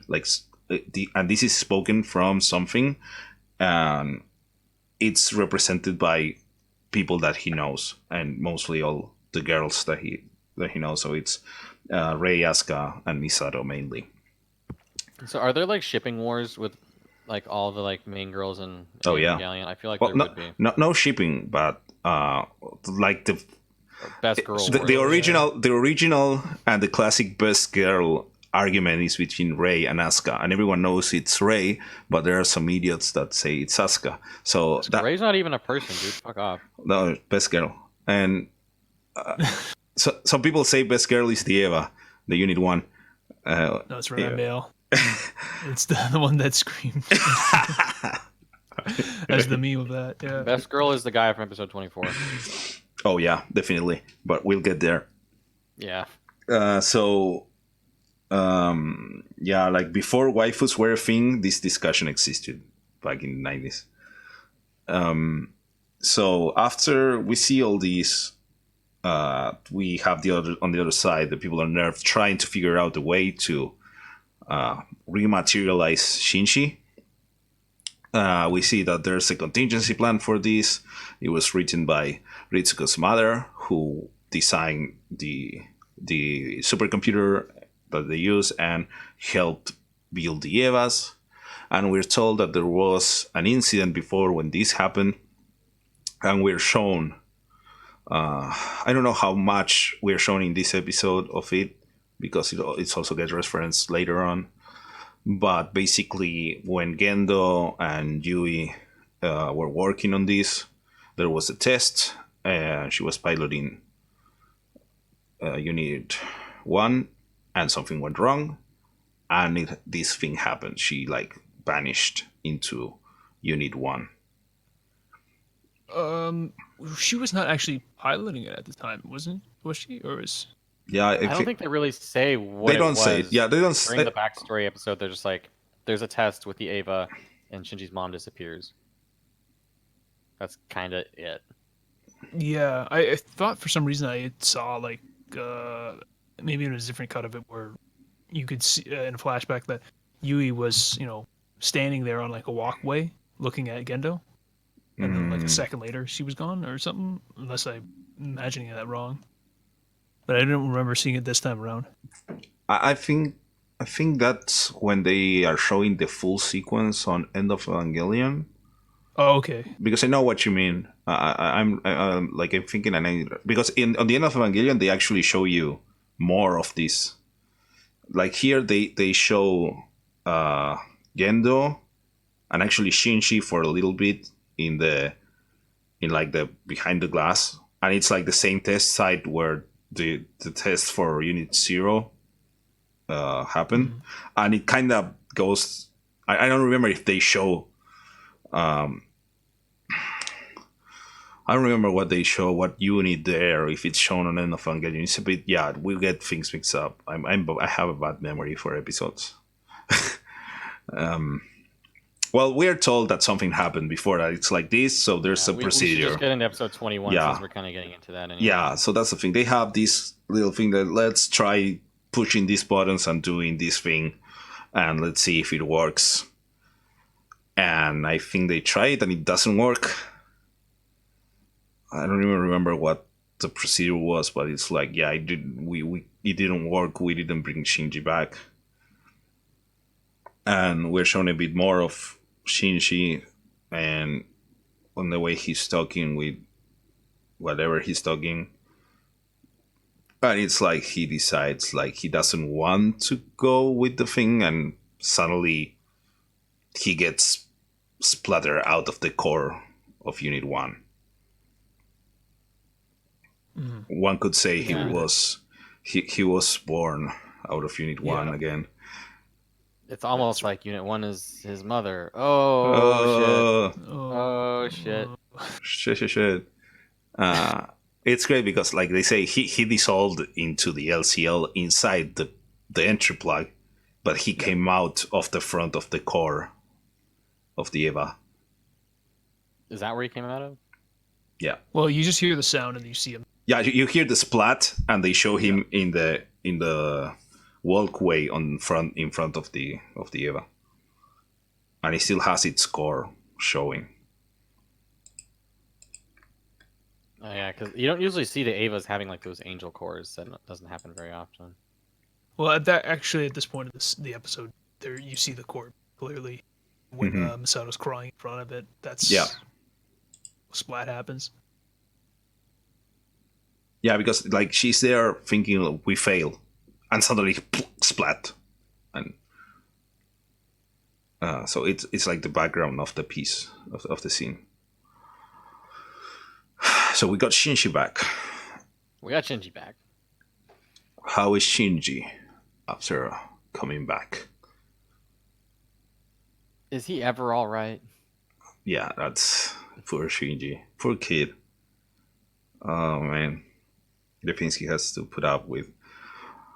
Where do we pick up now? Because I'm not sure what happens is episode first. 21, which is the backstory episode. Yeah, so I think that would make sense to move next. Yeah. So next up is they do a lot of jumping around and getting you backstory on like the deputy guy who's like Gendo's right hand man, Yeah. Fuyutsuki. Fuyutsuki. Fuyutsuki. Yeah. Fuyutsuki, and you learn about Shinji's mother. They kind of hit you with a cute little fake out because they're like, oh, you should talk to this young student Akari. They're very interested in your work, and you think it's Mhm. going to be Shinji's father, but it's actually Shinji's mother. Yui And Ikari. Gendo Mhm. actually took her last name, so it's like, what? Yeah. Yeah. That's yeah. Even this time around, like I completely forgot about that because it's like what's his name then? Gendo. It has a terrible name. I can't It remember started with it. like an R or something. It I was think. it I was a forgot. long name and not catchy at all. Rakubangi. Yeah. Hmm. So, and you kind of see like more of like Gendo in a different light. How him when he was younger, like first time with Fuyutsuki and Gendo, he's He's a troublemaker. He like got out of a bar fight or something. exactly Yeah. yeah. It's like yeah, exactly. He meets him there. He's got still like a scratch on it. Well, Yeah, you well, get to kind of see. Fuyutsuki, we see that Fuyutsuki is like a professor Mhm. on something, and he works on a thing. I don't remember exactly what they call it, but it's relevant to what happens later.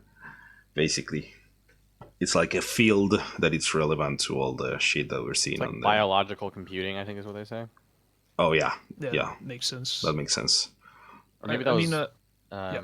Well, that Risuko's mom. yeah, that's for sure But they kind of Ritsuko's all work mom. together. Yeah, because like Ritsuko's mom is like the one that's working to perfect the biological computer that she's inventing. That then results in being the Magai, the free supercomputers. Mm-hmm. I kind of one note that kind of hints at I don't know, not Yui's not prediction, looking in the future or anything like that, but like it's just more like kind of something that they drop is when Fuyutsuki's like asking Yui for the first time, like about the work, he's all impressed. He's saying like, what's the options you got, or like what are you gonna Oh do in the yeah, future? And she's like, I haven't thought ahead. And just get a job, and then she mentions like get a job, work in the private sector or something like that, or sort of lab. And then she says there's always a third option, just being like a mother or something like that. So yeah. That's interesting. That's like she tells like we have this character, and it's like oh yeah, you're obviously the best on your field. Like what are your professional plans? And she's like, well, I might just retire and have a family. And yeah, that kind of like shows you like it's exactly like allegedly like her work is like well it's being talked amongst the peers and Mhm. really impressively, and yet despite her abilities like she has these like kind of I don't want to say too specific but like she has the science part and the mother part that is very important to her, which we'll see Yeah. later on, like how that kind of comes into play. Hmm. Kind of similar to like Mitsuko's mom, who has the three aspects that were Yeah. Magi brain programmed into. Yeah, exactly. Exactly. The woman, the mother, and the scientist. I need to take 2 minutes. I'll be back, but you can keep on talking about the whole backstory thingy.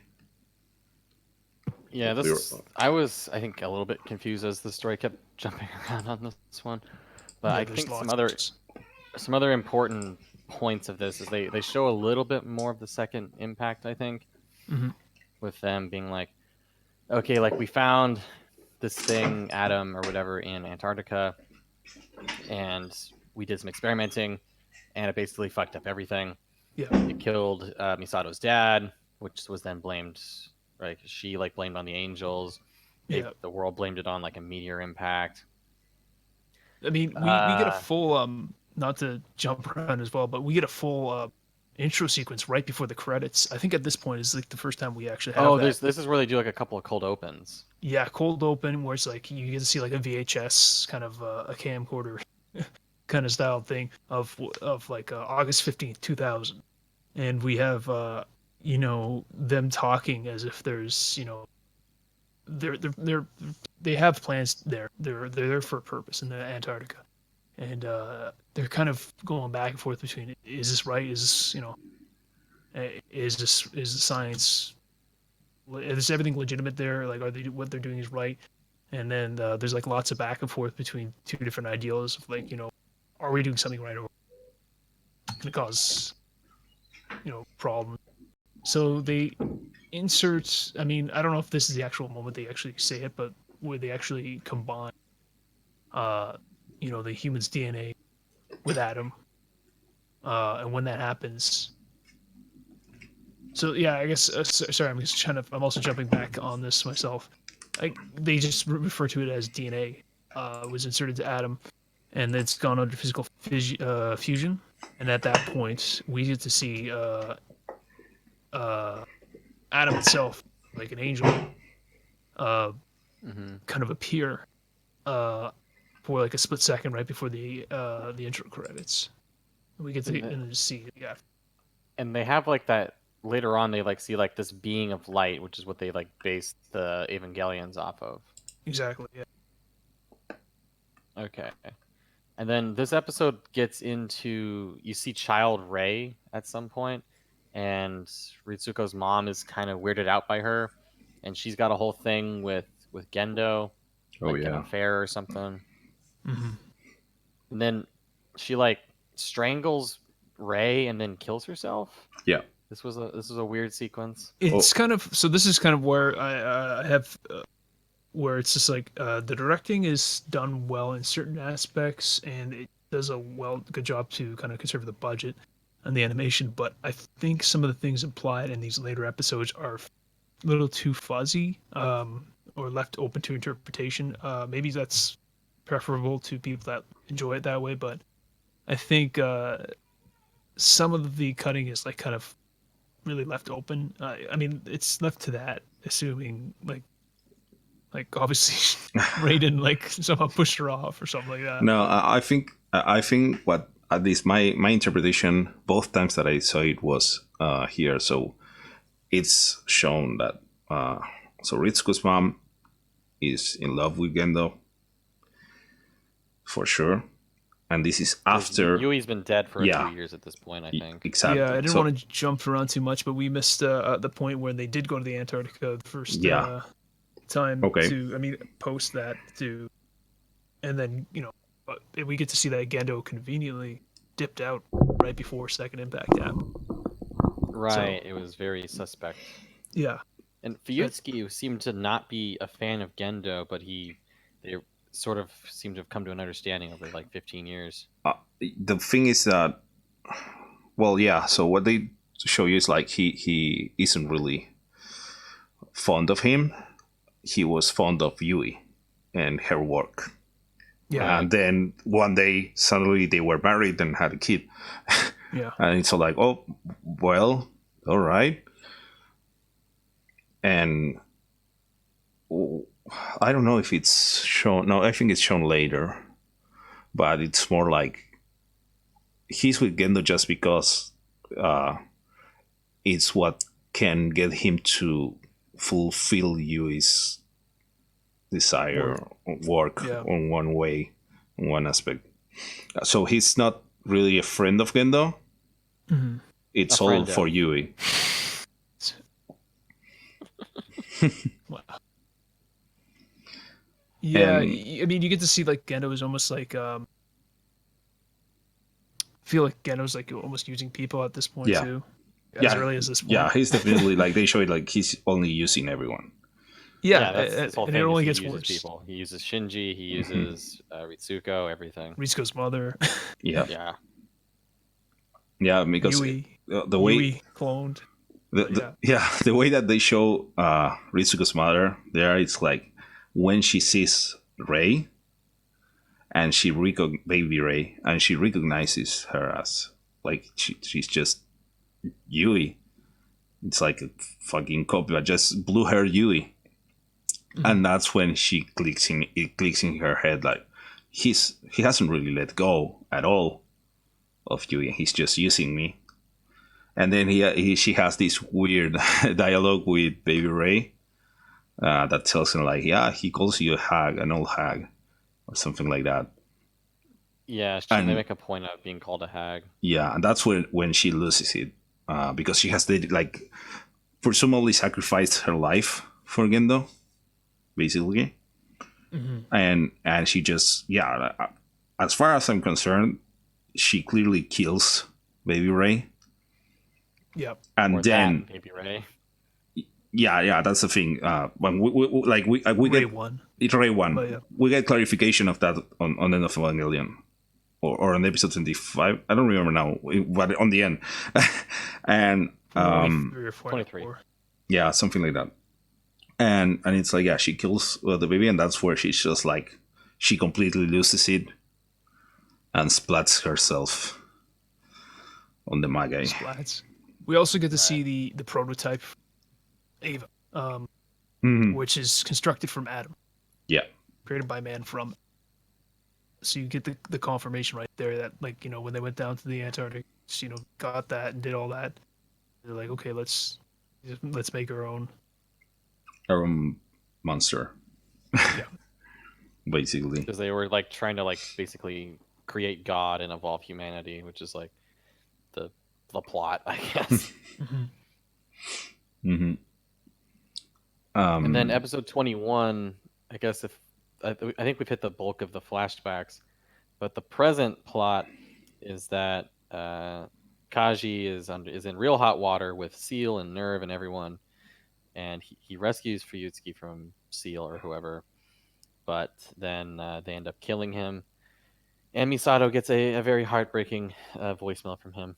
Oh yeah, Misato gets pretty broken here.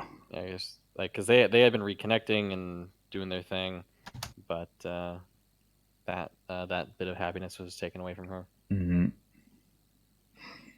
and we've been getting, I don't know if we mentioned it before, but in the previous episode, we've been getting more development on Misato, like how she speaks. Like when she realized, when she was together with Kaji before, when they were younger, she realized that she was just looking for someone that was like her father, but she always hated her father and had this conflict, and that's why she left Kaji before. And how now she just got back into the same thing, and like she wasn't able to reconcile the fact that she hated her father, but the thing that she liked about Kaji was that she saw her father in him, and it was really tearing her apart. And now with Kaji gone, she was just truly devastated, but also like at a loss, because like, why does she feel so bad about a thing that she allegedly hates? It's like a big struggle. Yeah, there's a lot of like parental issues in Oh, this yeah. series. Oh yeah. Like everyone is hung up on one parent or another. Mm-hmm. Yeah. And so we have the voicemail. By now, Misato has a lot of information from Kaji.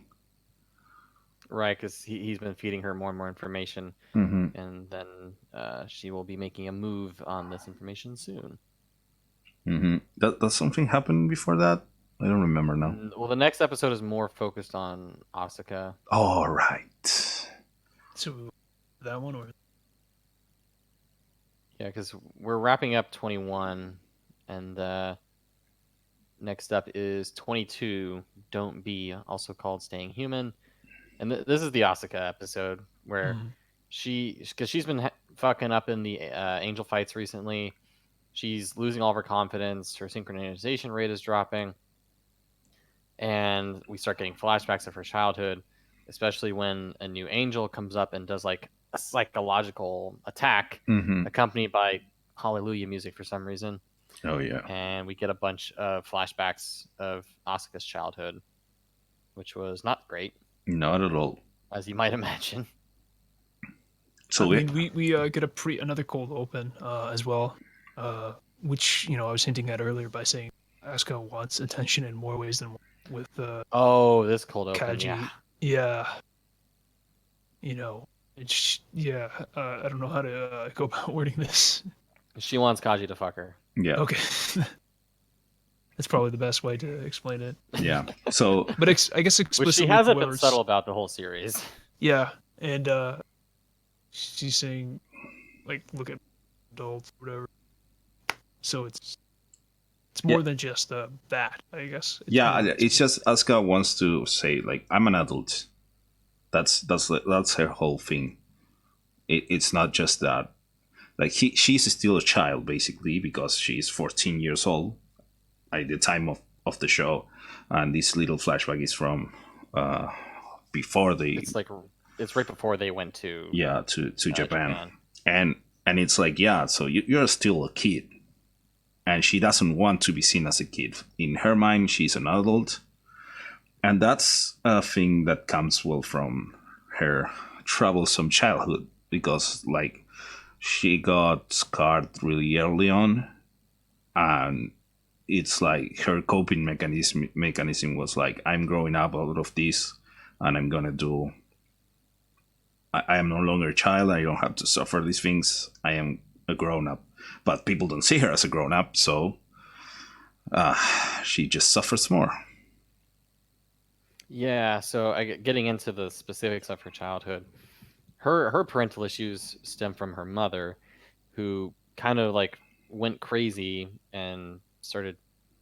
I don't think this was metaphorical. I think this was literal. She started it's like literal, taking care of a doll as if it was her, and then she kept going crazier, ended up hanging herself, and it sounded like she tried to get Asuka to kill herself too. Yeah. One of the things that was not translated or left out of the next version, all the text being shown is one particular word, which was double suicide. Mm-hmm. So yeah, that's exactly it. Yeah, she wanted. There was a time when she was like, "Die with me" or something, which is creepy. Yeah, but yeah, basically the mother. I think it was like their father left them, and I think so. Yeah, and Asuka blames her mother for that, and the mother was just shattered and started going nuts and started like treating the doll as Asuka and didn't recognize the girl basically. So she was like, I don't know, just based on the drawing, she was like 5 years old or 6. Mm-hmm. And it's like, she's taking care of the doll, and then eventually she just wants to kill herself with Asuka. She wants both of them to die together. In the end, it doesn't happen. Only her mother hangs herself. And the way it's shown, due to the nature of like the mind rape that's going on, you can assume it's not really linear. But because they show small Asuka saying like, "Oh, I was chosen to pilot the Eva, Mom. You can be happy for me now because I have a purpose." And then they show you her mother dead. The silhouette, yeah. Yeah. And it's like,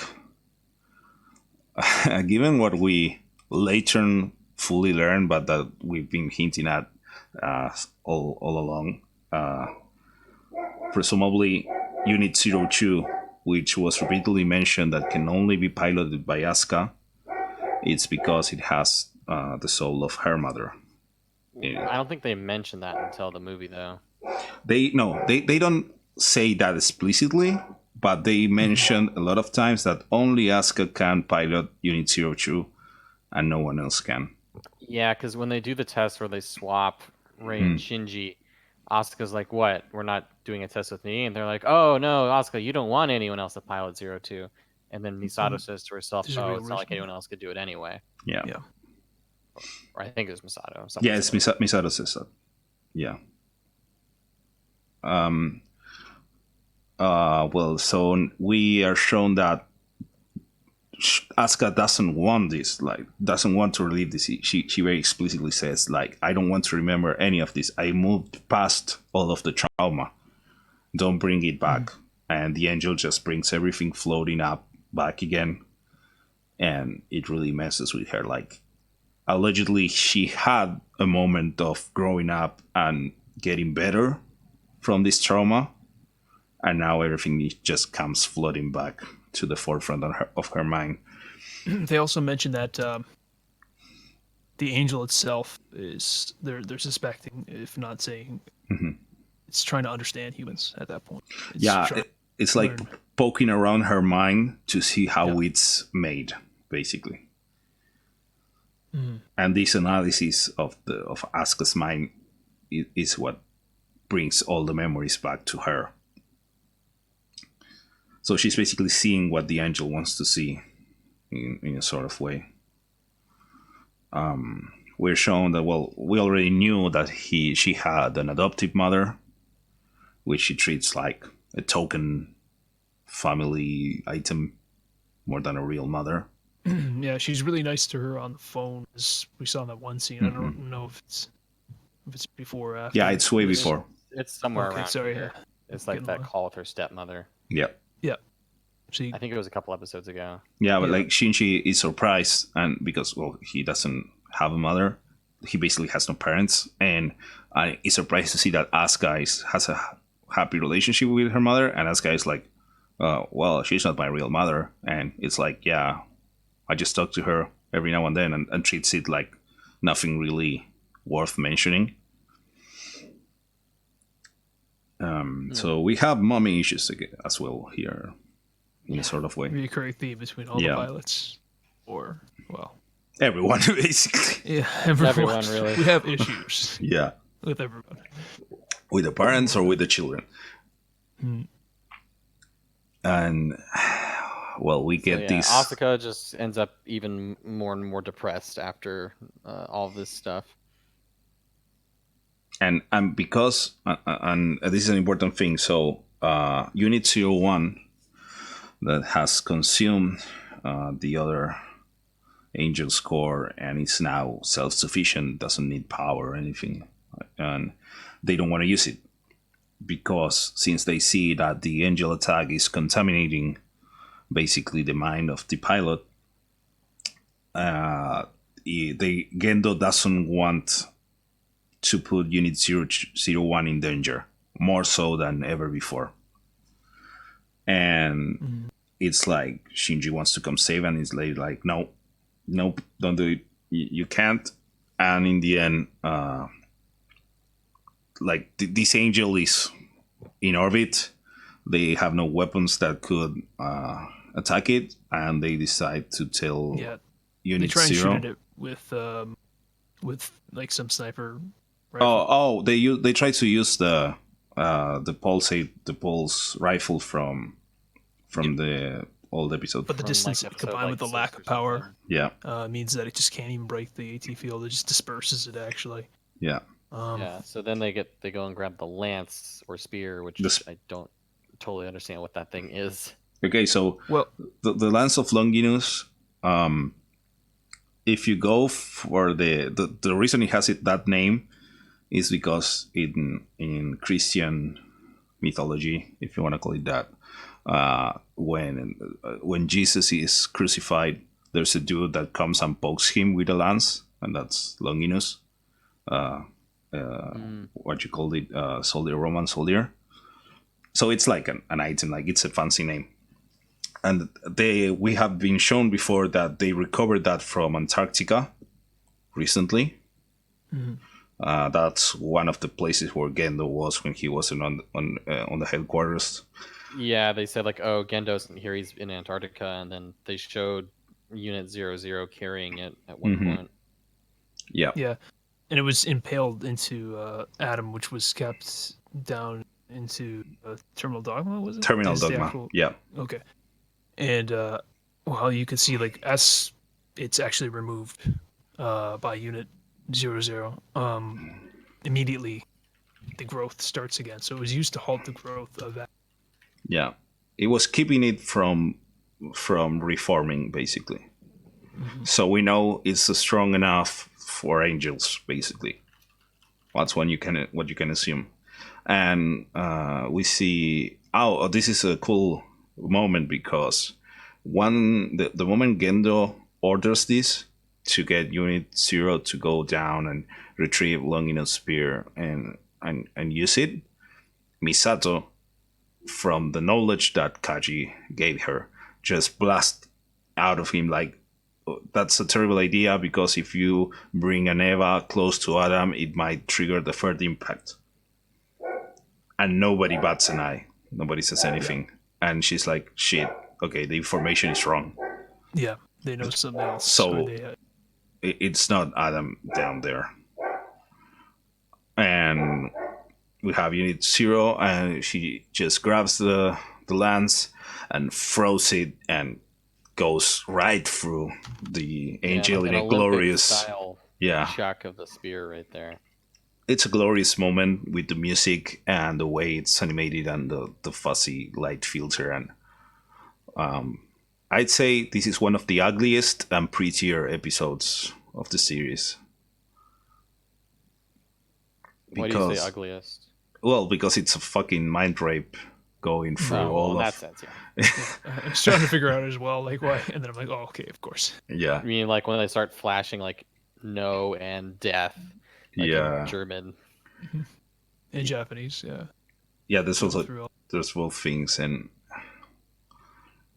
so it's a really ugly episode in content, and it's also so the music, the classical music, just works so well with the visuals, and it gives this impact as you were saying before. Like we have a lot of moments of complete silence or just sound effects, and suddenly the choir comes blasting through with all the colors and the lights, and it's really impactful and grandiose.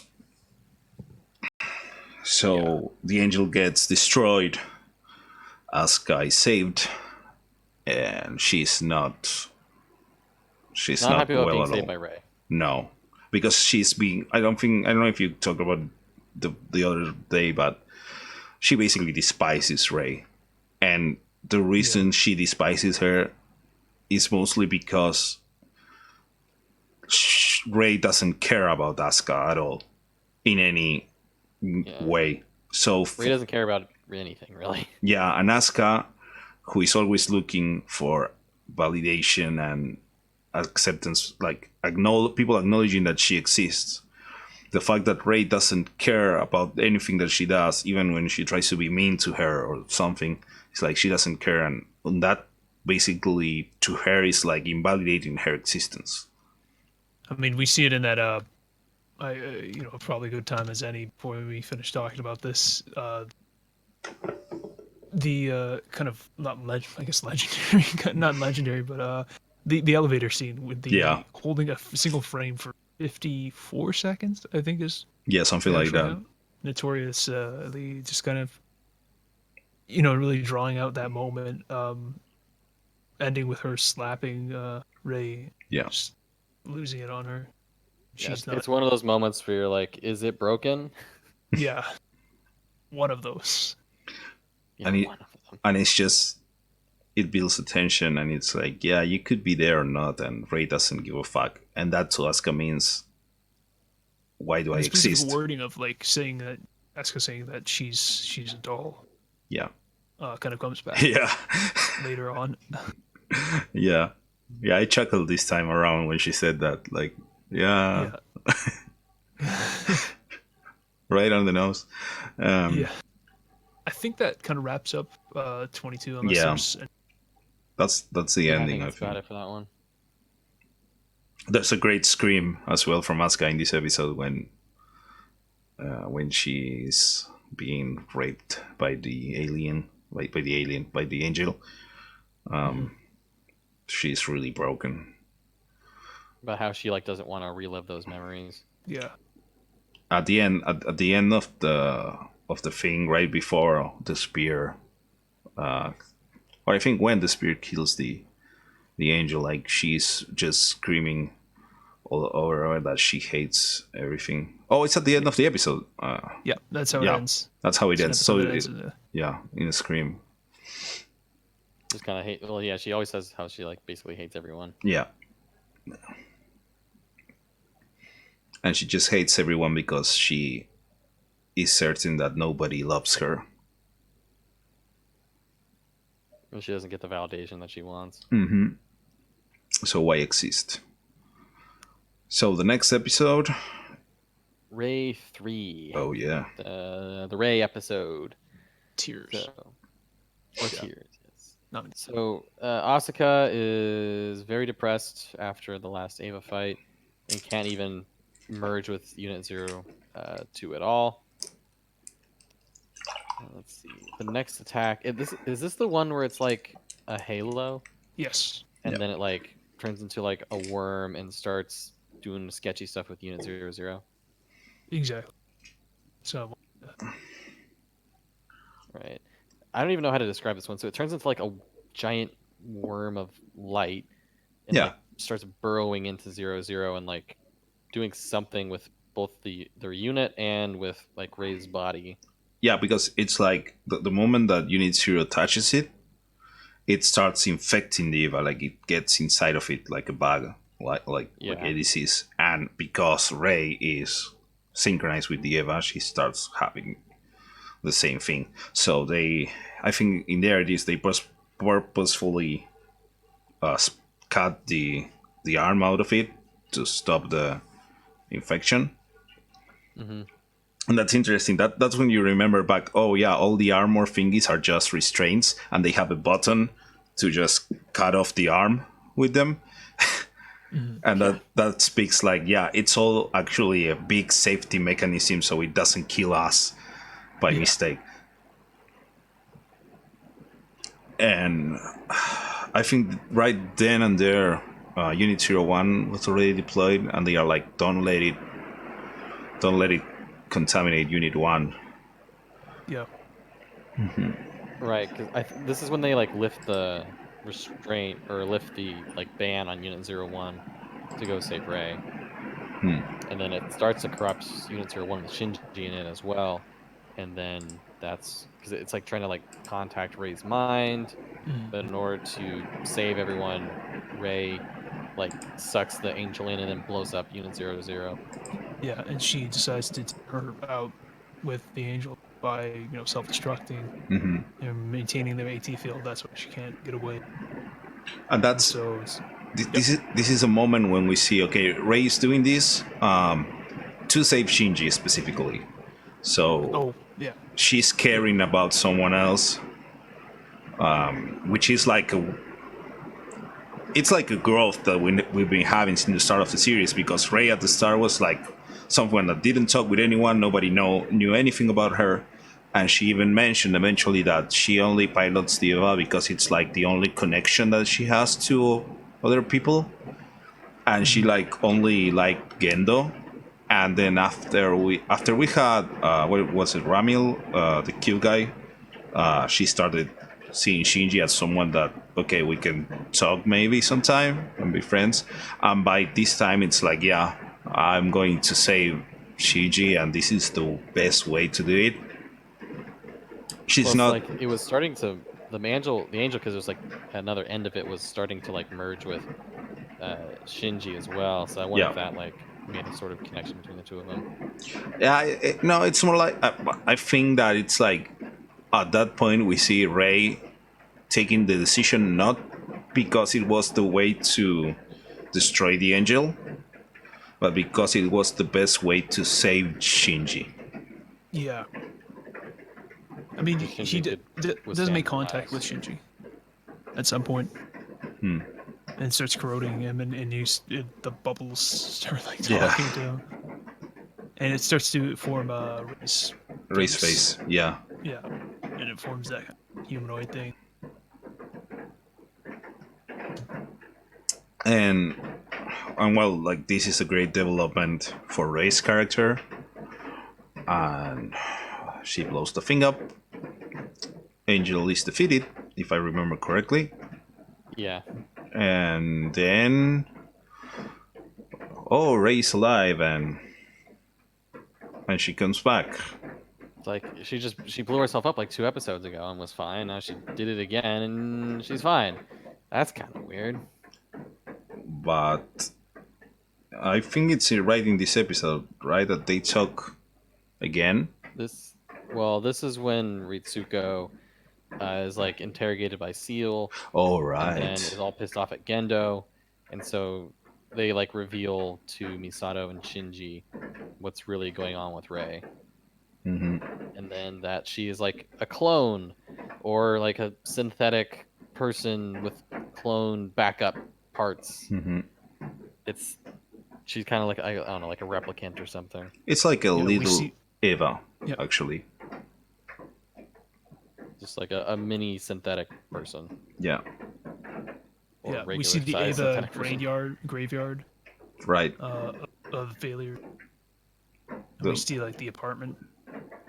Oh, right. Yeah, They lab is, explain like, the basically lab. the same Yeah. as her apartment. And because that's what tells you why her apartment is like that, because she grew up in the lab, and that's what she knows as her home. Mhm. So that's where she feels at home, because she was In a grown in the messy lab. Yeah. lab place. And I think it's before. I don't remember if it's before that. I think it's before that. And the thing is that Shinji talks to Rei, and when he talks to Rei, she's all distant again, like in the first episode. And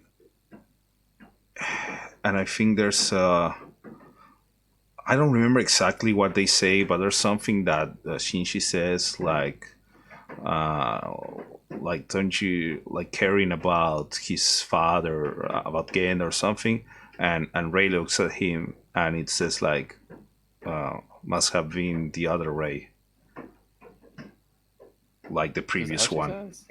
Yeah, it's something like that. It's very in passing, very swiftly said. Yeah, I didn't pick up on that. And then we're shown everything. So based on the other flashbacks that we've seen, we know now, okay, clearly Rei is a clone made out of Yui. She's just this living image of Yui.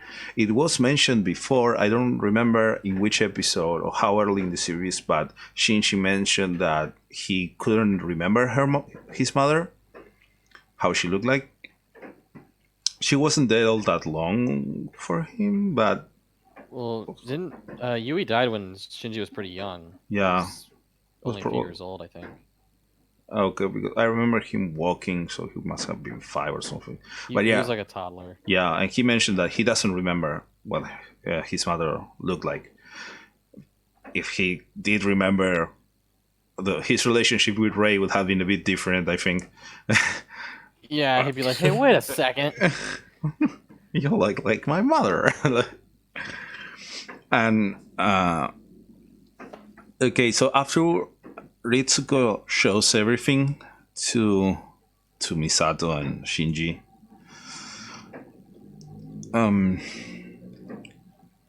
what else do we have on that? Like, Well, they also, I think this is where they also start revealing that Ritsuko and Gendo also had a bit of a thing going on. yeah. So Gendo, I guess, has a type or something. Maybe. I think the way that Ritsuko mentions it is that it's a shared flaw between her and her mother, because they both fell for the same dude, and the dude Yeah, they just like used made them. the same mistake of going for Gendo, who was just is not a kind person. Yeah, and it was just for his convenience, basically. I think more than a type, Gendo saw a weakness that he could exploit for his benefit, because we see later on the end that this having Ritsuko and her mother on his side was beneficial more than just for the fact that they were the great scientists that they were. We'll get to that. What else is revealed here? Oh, that Rei was all the Rei clones were the basis of the dummy plug system. Right. So the dummy plug is just a Rei, basically. Basically, like kind of like a blank person. Yeah, a blank person. And we are they briefly touch on the matter of the human soul. That the dummies don't have a soul. That they But they just say like the Avas have souls, the Evas have souls. Yeah. which is probably what happens when they like awaken. Well, not when they awaken. It would be like the Evas have a soul, but what they were failing at was on creating a human soul. And the dummy plug tried to be an emulator of sorts, something like that. There's a lot of that aspect that it's not super explicitly said, but you can kind of infer a couple things. Like, we will know by the end of it that the Evas have souls and which ones. And Rey is kind of a weird thing in the middle of it.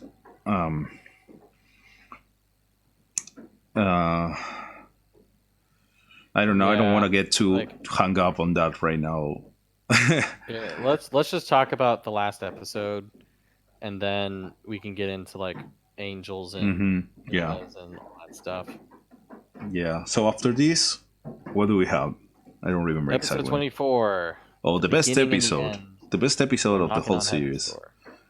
I personally Yeah, believe this is one of the This is one of my greatest favorites. episodes in all of anime history.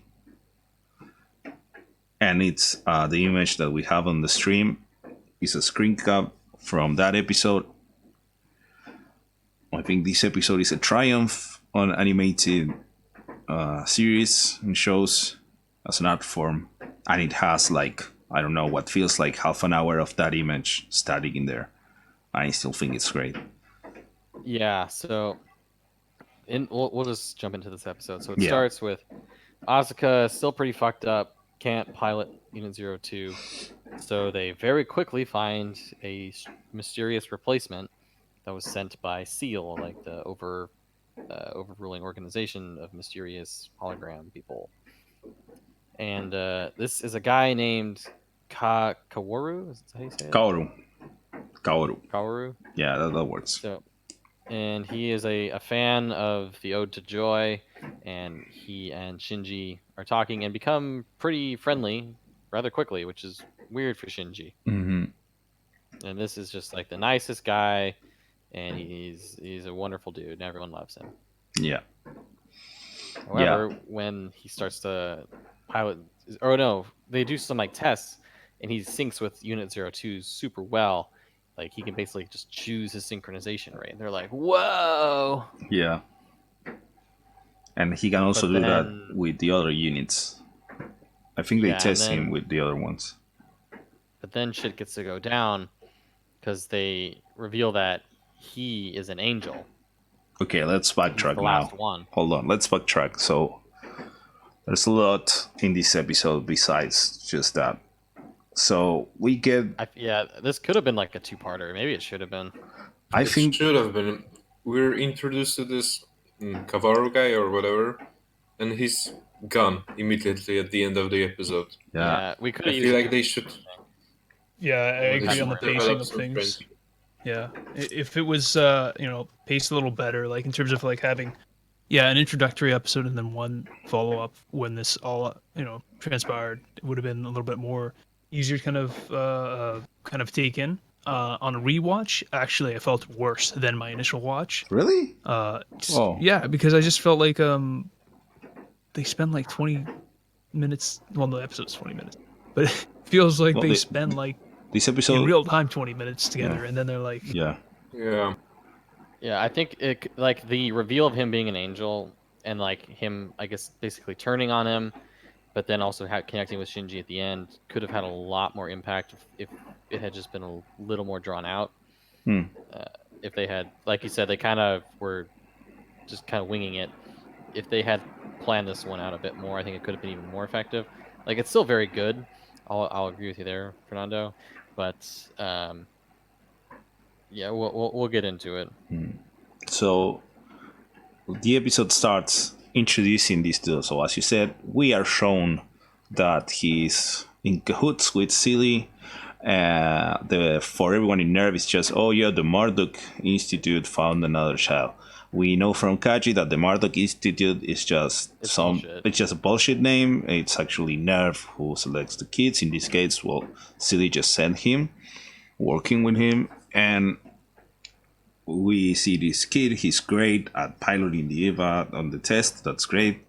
He has a red black block suit, and he stumbles upon Shinji, and he just goes like, "Hey, you want to go do something?" Or he's instantly friendly with him, and Shinji is like taken aback because he's having a really nice conversation with someone that doesn't happen to him. That's not normal to him.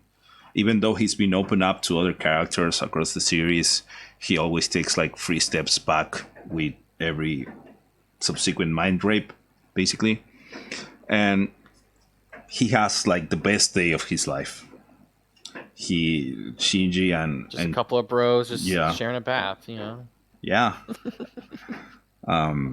This is the episode that everyone complained, me included, on Netflix for changing the subtitles. It's interesting because a Japanese dude wrote the translation and he fucked it up. And Is this like the like versus love thing that people were freaking out about? this is the that's thing. exactly it. This is exactly it. So, as the episode progresses, like they were hanging out, they took the bath, and they are just having a nice conversation, like really nice. And he's like, "Why are you so nice to me? Like you're hanging out with me, whatever."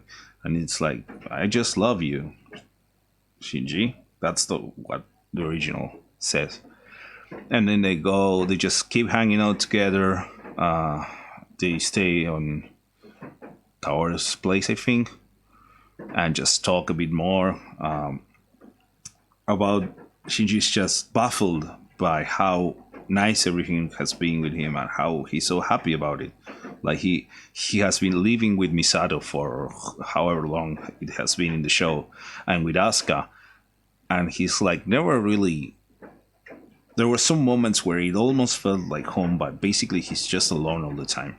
And this is the one time that he truly felt like he wasn't alone. And it was like a bit hard to handle, basically. And this is interesting. I don't know if you know this, but in almost every episode, Shinji is listening to music on his little digital cassette finger. Yeah, usually when he's at home or he's always like listening to the same thing on loop.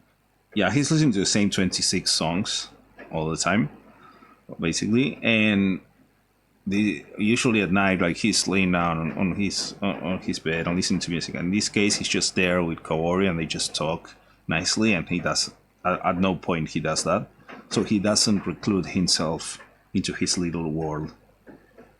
He's just actually open and he feels nice about actually connecting with someone, which brings us back to the start of the show when they mentioned the hedgehog's dilemma and all of that.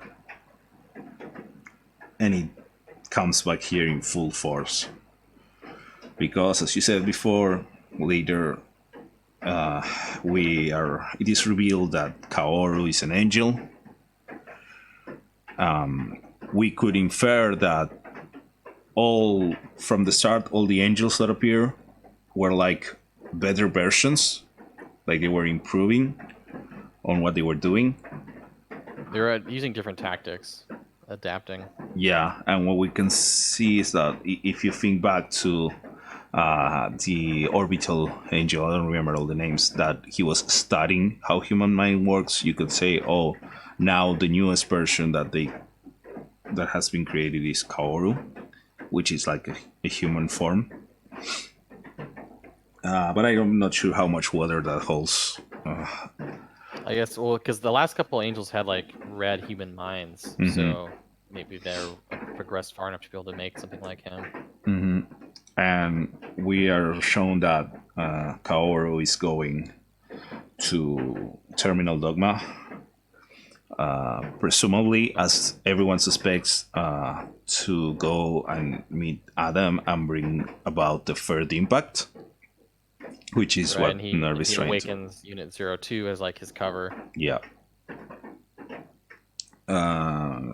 So Shinji gets deployed, and it's like, why? Like, he feels personally betrayed now.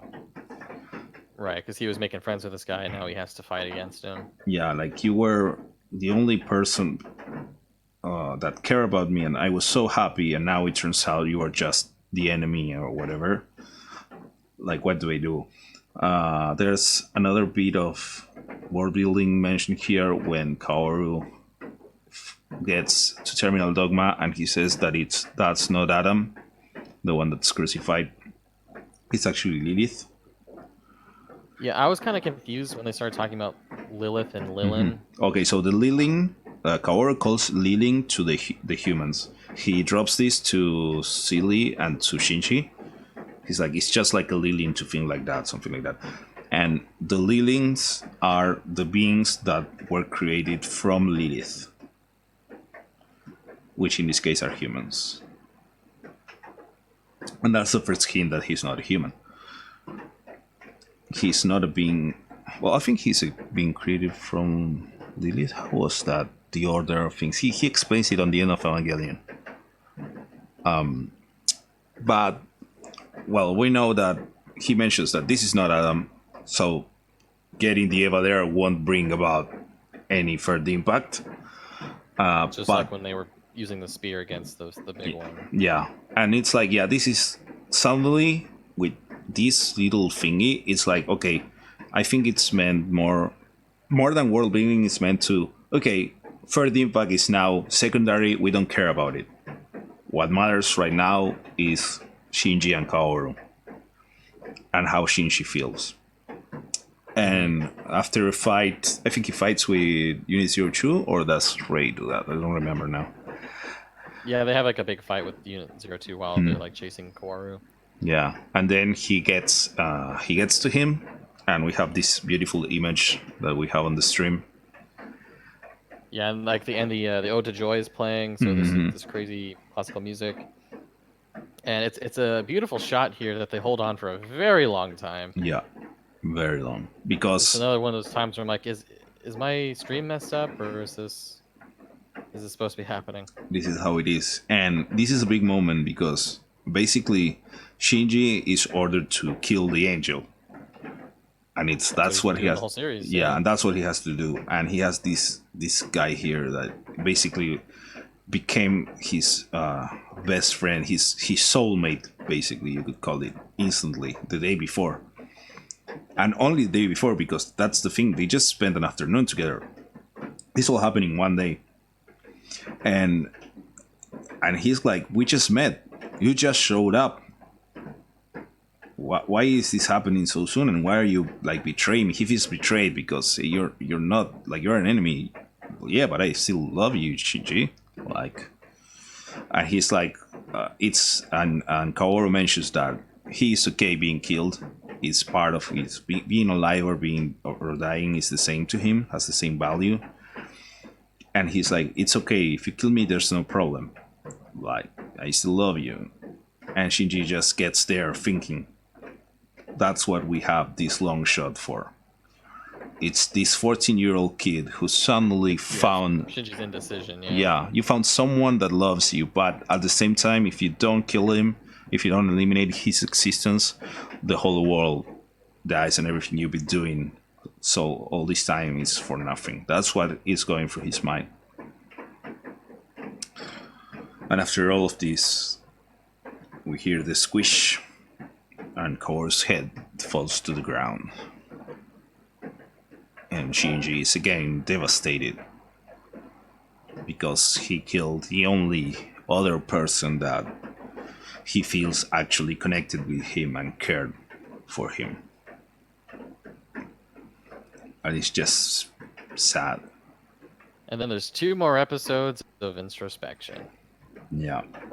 And I think it's really important. The very first scene that we get in the next episode, we see Shinji just sitting there on the side of the lake and to himself, and Misato comes looking for him.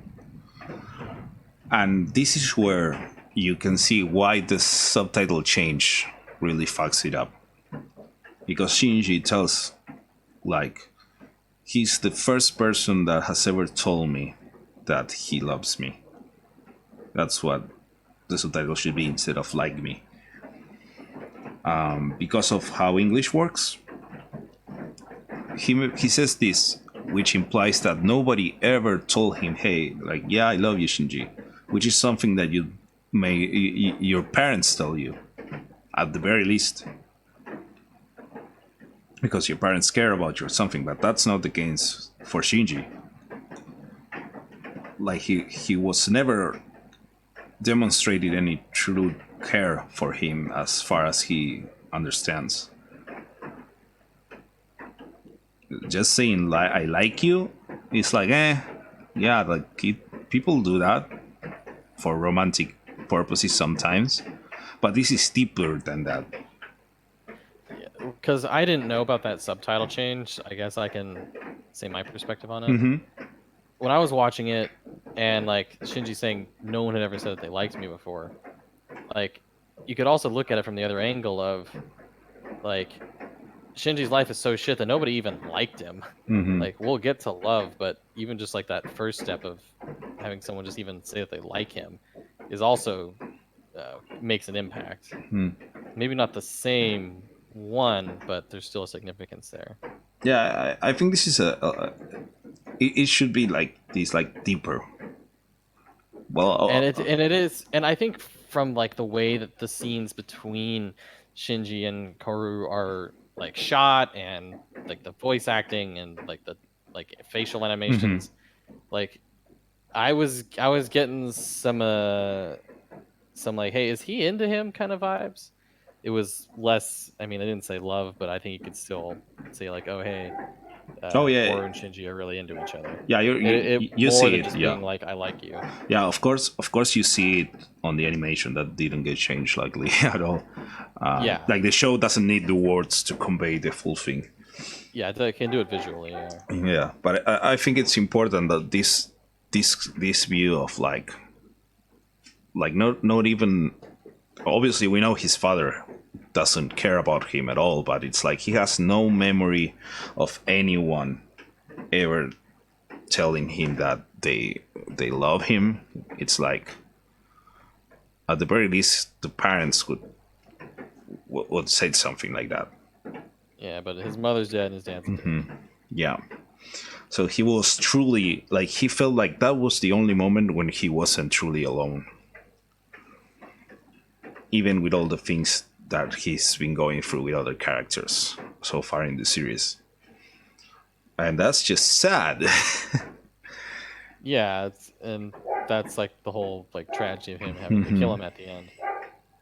Which, like Don and I were saying, it would have been a bit more if this had been like a 2 or 3 episode type of thing, kind of like the Toji thing, where Toji had been like sort of built up from the start.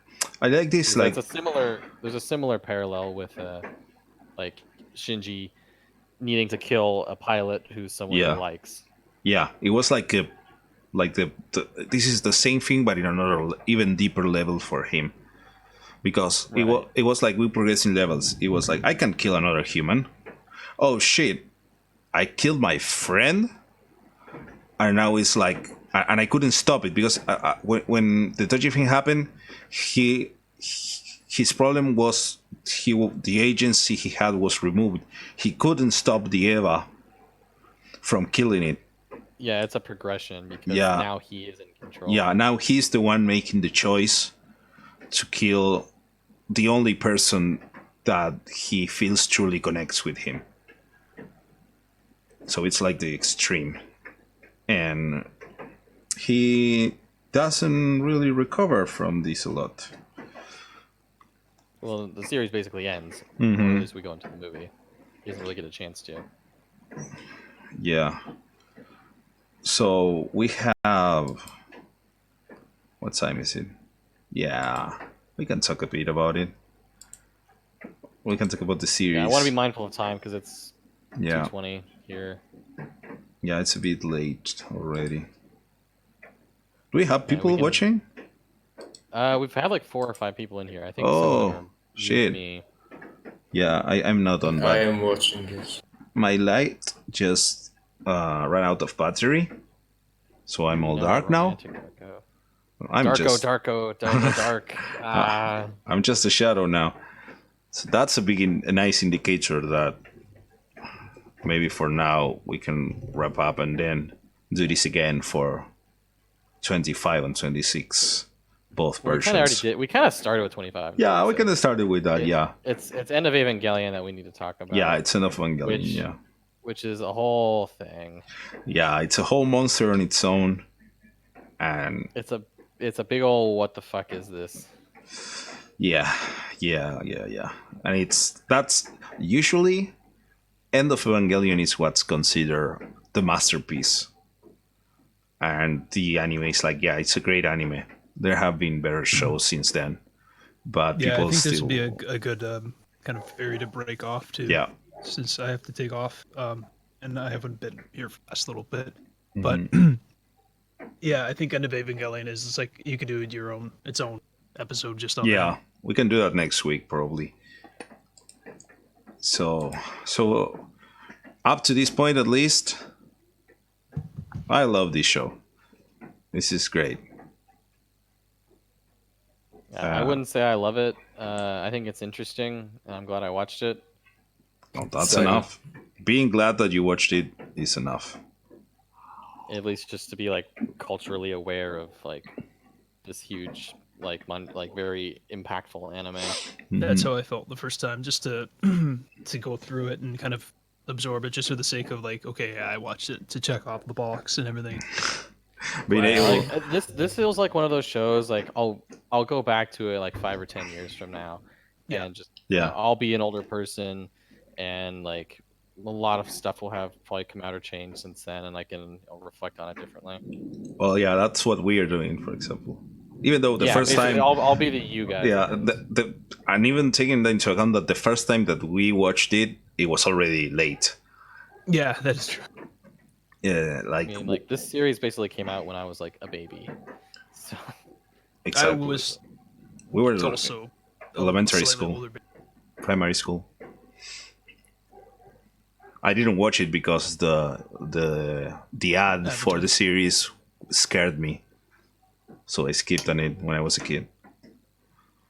No, I wasn't born yet, so great. Damn, done. Little kid, yeah, Baby Dawn. baby, don't could End pilot of the Evangelion really recontextualize it.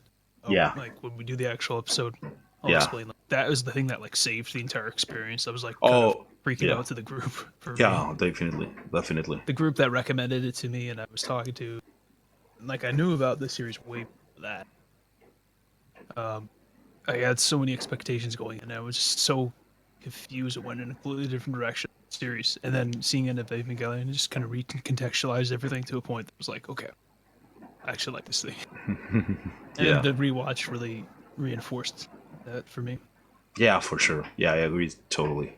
Like if we never had gotten the movie, Evangelion wouldn't be remembered as it is.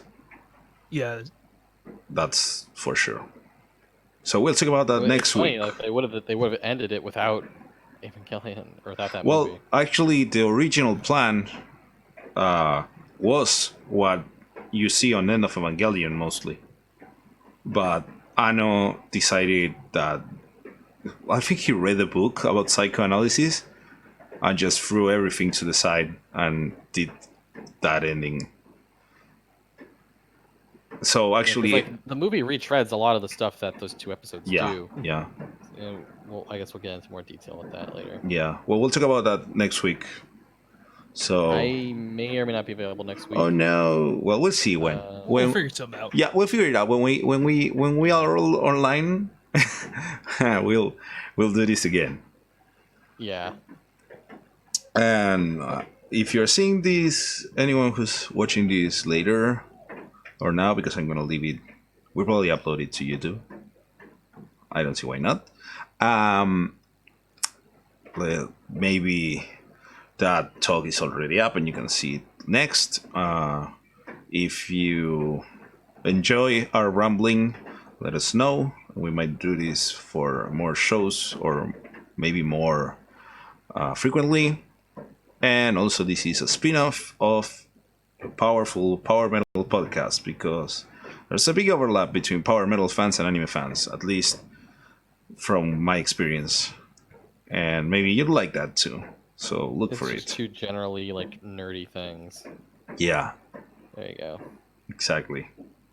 I don't know if we're gonna like after maybe we can talk about it at the end of Evangelion episode. Hmm. But if we want to keep going with a show watch through, if it's anime or not, I think it could be fun. Yeah. You can Yeah. always ask, or if there's anybody interested in seeing that. Yeah, we'll I'm not sure how see. many people watch. It's gonna be more on us, I think. Yeah. We'll see. We'll see how we continue. For now, I'm gonna end the stream. Thanks to anyone who watched or has been watching. Have a nice day. Thanks to Brown D. Oh, that's my brother. Hi, brother. Oh, Bye. thank you. Bye. Later.